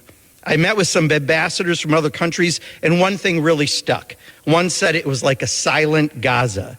No, there aren't bombs destroying buildings and neighborhoods, but there's a destruction of the power system. There's a devastation to their healthcare system. There's an attack on their ability to educate their children. The people of Cuba are hurting economically more than ever, all due to the U.S. sanctions and blockade, not because of the Cuban government. Look, their governance system certainly isn't ours. We disagree with some of their actions for sure. Unfortunately, Secretary of State Marco Rubio is making this personal and political rather than about the best interests of the United States. And the State Department just published a ridiculous report about the threat to America from Cuba. It may be the stupidest, most fantastical, most biased thing I've ever read from a government agency. Enough. The people of America are tired of war and regime change. We want things in our country addressed, like being able to make a good wage and have groceries and health care and gas more affordable. Yet starting another conflict while in a quagmire in Iran is the last thing we need. We don't want another Gaza in Cuba. We need to end the blockade. I yield back, Mr. Speaker. All right, so that's one. With just a few minutes go, Devon, we're going to try and see if we can take two more and then have you respond. Two very short ones. All right. Okay. For all the abuse of the Cuban people by the Cuban government, so too has the United States deprived the Cuban people of enjoying their economic and social rights. The crushing U.S. embargo has stunted their economic development and caused immense hardship. These U.S. policies are human rights violations. America's cruel and illegal blockade is creating a severe humanitarian crisis, denying energy imports, which the Cuban people depend on for their health care, food distribution, and livelihood. Cubans recently experienced the 8th collapse of their power grid since October 2024. Some 3 million Cubans experience water shortages every single day. And the UN reports that infant mortality has doubled to 9.9 per 1,000 births. Childhood cancer survival rates have fallen from 85 to 65%. Supplies of essential medicines are only 30% of normal. And what we are witnessing in Cuba, as some have characterized, is basically Gaza in slow motion. man-made starvation with the help and complicity of the United States of America. All right, let's take a final one. And I think this, do we have a, I think this one of the female members of the Congress, if I'm remembering correctly. Okay, go ahead. Oh, in a couple of seconds. All right, so, this is basically, so some of this is coming out of Congress, Devon. I mean, it's not a whole lot, but at least we have people standing up within the United States Congress speaking out against what's happening in Cuba. And I think Jamaica can learn something from this. The Jamaican media need to go to Cuba, right? That's what the Jamaican media need to do. Listen, there's a lot of... The collective... All right, let's do this and come back. Go ahead. Sorry. Go ahead. Punishment of the Cuban people is wrong. Are you aware of Article 33 of the Fourth Geneva Convention that prohibits collective punishment? It's a yes or no question. The collective punishment is being imposed by the Cuban regime. So do you know what is the definition of collective punishment? Do you know? In the Geneva Convention? The Cuban regime is the one that is punishing. What is the definition? Obviously you don't know, so let me tell you what it is. No protected person may be punished for an offense he or she has not personally committed. And Mr. Orr, that is exactly what this embargo is intended to be. It's a form of collective punishment. Ahead of the United States placing its embargo on Cuba in 1962, a classified State Department memo stated that the goals of broad-based U.S. sanctions should be to, quote, deny money and supplies to Cuba to decrease monetary and real wages and bring about hunger, desperation, and overthrow of the government. We are 60 years later now. And none of the goals that you are talking about have been realized. But what has been realized is the Cuban people have been essentially destroyed. Infant mortality up, no food, no water, no medical supplies. What everyone agrees on is that the collective punishment of the Cuban people is wrong. And the United States should lift the embargo, allow fuel to get to Cuba, and we should make sure that we actually invest in a relationship that helps the American people. Do you know that the Cuban Health Department has actually developed a treatment for Alzheimer's that 11 million people here in the United States could have access to if we had any kind of a relationship? All right. So and I hear the point you're making. We have a reporter who is a Cuban, but obviously we can just probably carry that in the background while we talk and show some of the sights and scenes of what's really happening in Cuba. Did we lose you there? It's 8 a.m. in Havana right now, and this is what it... Did we lose you there, Devon?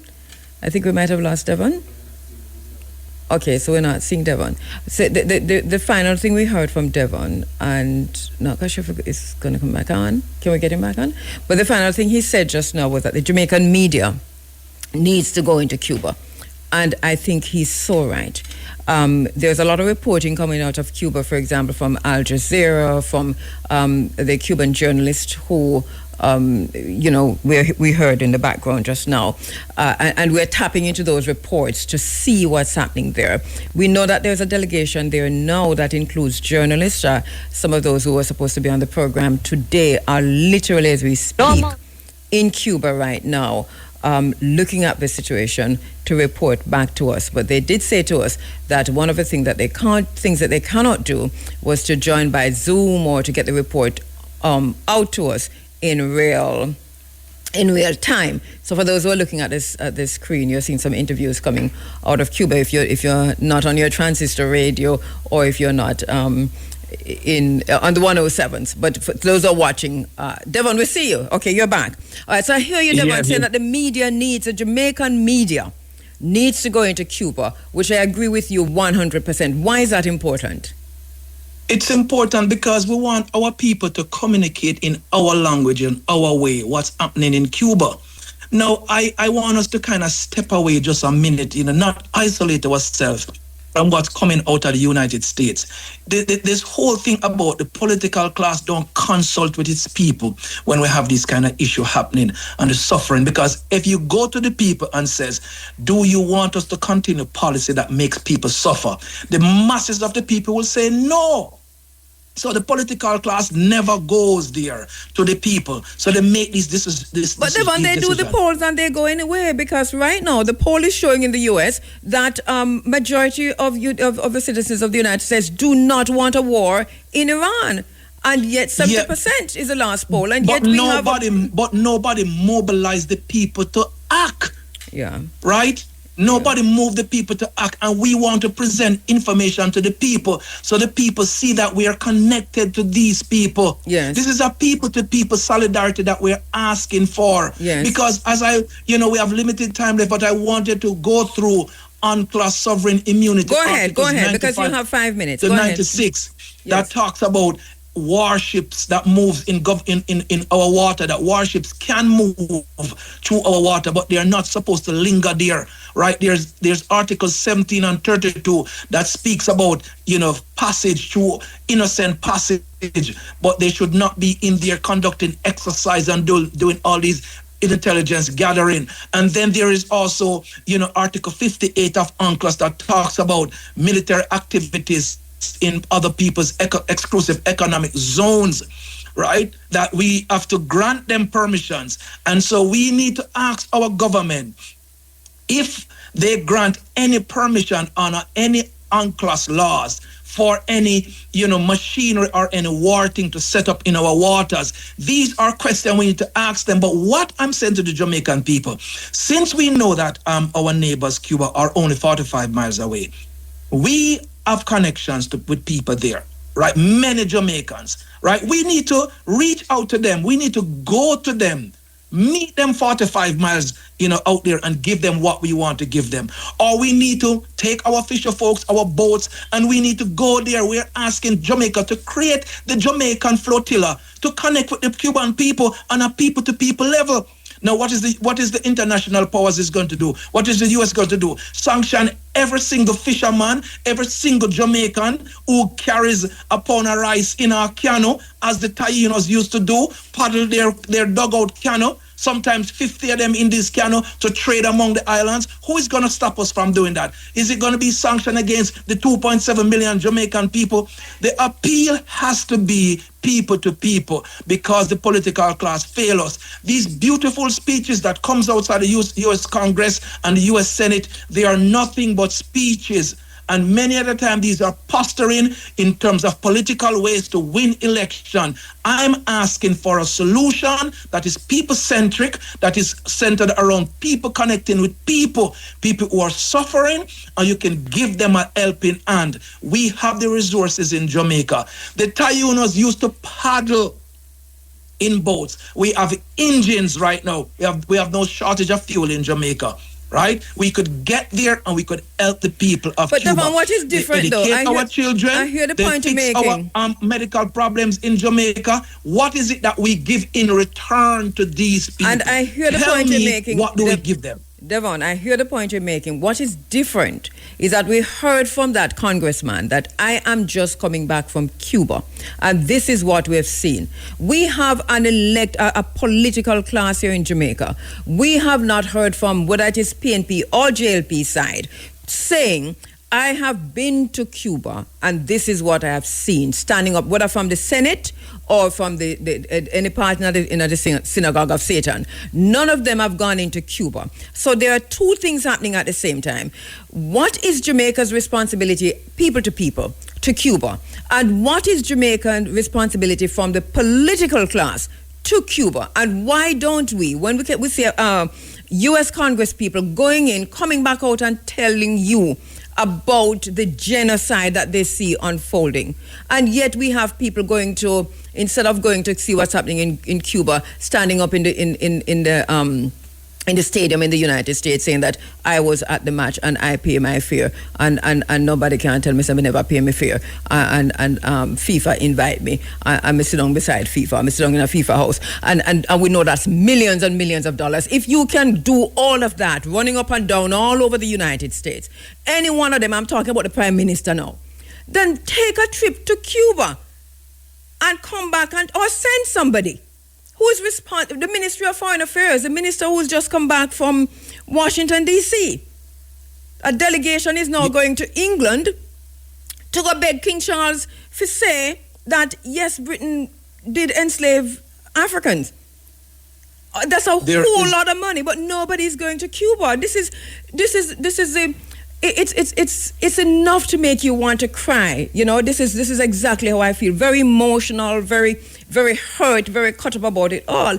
It's not so easy to go to Cuba for we the ordinary people. And I hear you say take a boat and go in. It's not as easy because them patrolling the water in some serious way. You can't even go on Navassa Island. But they cannot. But there's no blockade by the Jamaican military or the Coast Guard blocking any Jamaicans from traversing and leaving the country. No, they're not blocking them. They can't do that by sea. No, they're not blocking them.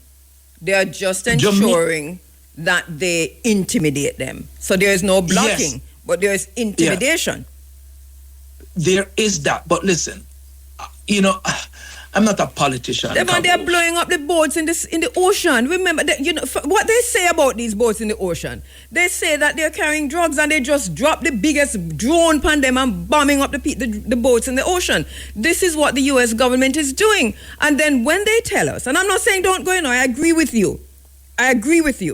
I'm just saying that it's easier for the government of Jamaica or the opposition to say, let us lead a delegation to Cuba. That's basically what I'm saying. You're saying that, and I would have joined them. They're not going to do it. So therefore, just as the Beach Control Act of 1956 has been in place and no successive administration have really, remove it. They're not going to do it. The exact same condition that exists on our coastline right now it mirrors what was playing out in Cuba, right? Where most of the coastal land, most of the hotels, all of these things were owned by elite and multinational corporations that exploit the people on the land. Let's just pick it up back right here. So, Devon, next time we invite you back because I think you might have to come back and we'll pick it up from right here. So, because we're sure what we see the document coming out and all of that is going to be terrible in the coming weeks. Thank you so much, my brother. We're totally out of time.